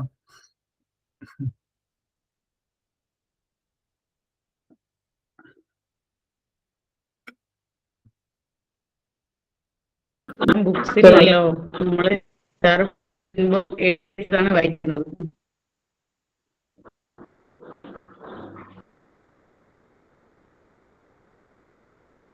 അല്ലെങ്കിൽ റിക്വസ്റ്റ് കൊടുത്തിരുന്നോ യൂണിവേഴ്സിറ്റിക്ക്?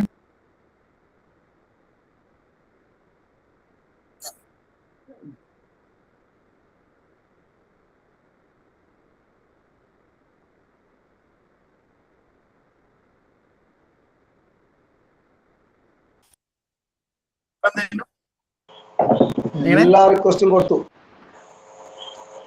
ബുക്സിന് വേണ്ടിട്ട് എല്ലാ റിക്വസ്റ്റും കൊടുത്തു. ഇനി അടിമാറ്റം കൊടുക്കാൻ ബാക്കിയുള്ളൂ. ഇതുവരെ പുസ്തകം കിട്ടിയില്ല. ഞാൻ അതാ പറഞ്ഞത്, നിങ്ങള് യൂണിവേഴ്സിറ്റിയില് നിങ്ങള് സോഷ്യോളജി പഠിച്ച കുട്ടികളോട് ജസ്റ്റ് ചോദിച്ചു നോക്കുക. അതിപ്പോ എന്തായാലും സെക്കൻഡ് ഫൈനൽ ഇയേഴ്സ് ഒക്കെ ഉണ്ടാവുമല്ലോ, ഫൈനൽ ഇയേഴ്സ് ഫോർത്ത് സെം ഒക്കെ ഉള്ളവര്. Okay sir, thank you sir. വേറെ ഒന്നുമില്ലല്ലോ, സ്റ്റോപ്പ് ചെയ്യാം. ശരി സാർ, നല്ല ക്ലാസ് ആയിരുന്നു സാർ. ടെക്സ്റ്റ് ബുക്ക് കൂടി ഉണ്ടായിരുന്നെങ്കിൽ സൂപ്പർ ആയാണ്. ഇപ്പൊ ടെക്സ്റ്റ് ബുക്ക് ഇല്ലാതെ സാർ എടുത്ത് പഠിച്ചിട്ട് നോട്ട് ചെയ്തിട്ട് കൂടി നന്നായിട്ട് മനസ്സിലാക്കാൻ പറ്റി. ടെക്സ്റ്റും കൂടി ഉണ്ടായിരുന്നെങ്കിൽ ഒന്നും നോക്കണ്ട, നല്ല അടിപൊളി ആയിട്ട് ക്യാച്ച് ചെയ്യാൻ പറ്റിയാണ്. ഇതിപ്പം സാറ് പറയുന്നത് നോട്ട് ചെയ്തിട്ടുണ്ട്, മാക്സിമം നോട്ട് ചെയ്തിട്ടുണ്ട്. Thank you sir, thank you so much. ഞാൻ ഓൾറെഡി കുറച്ച് പേർക്ക് അതിന്റെ വീഡിയോസ് അയച്ചു കൊടുത്തിട്ടുണ്ടായിരുന്നു, അത് കിട്ടിയില്ലേ? ഇത് റെഫർ ചെയ്യണമെങ്കിൽ കിട്ടിയിട്ടില്ല സാർ.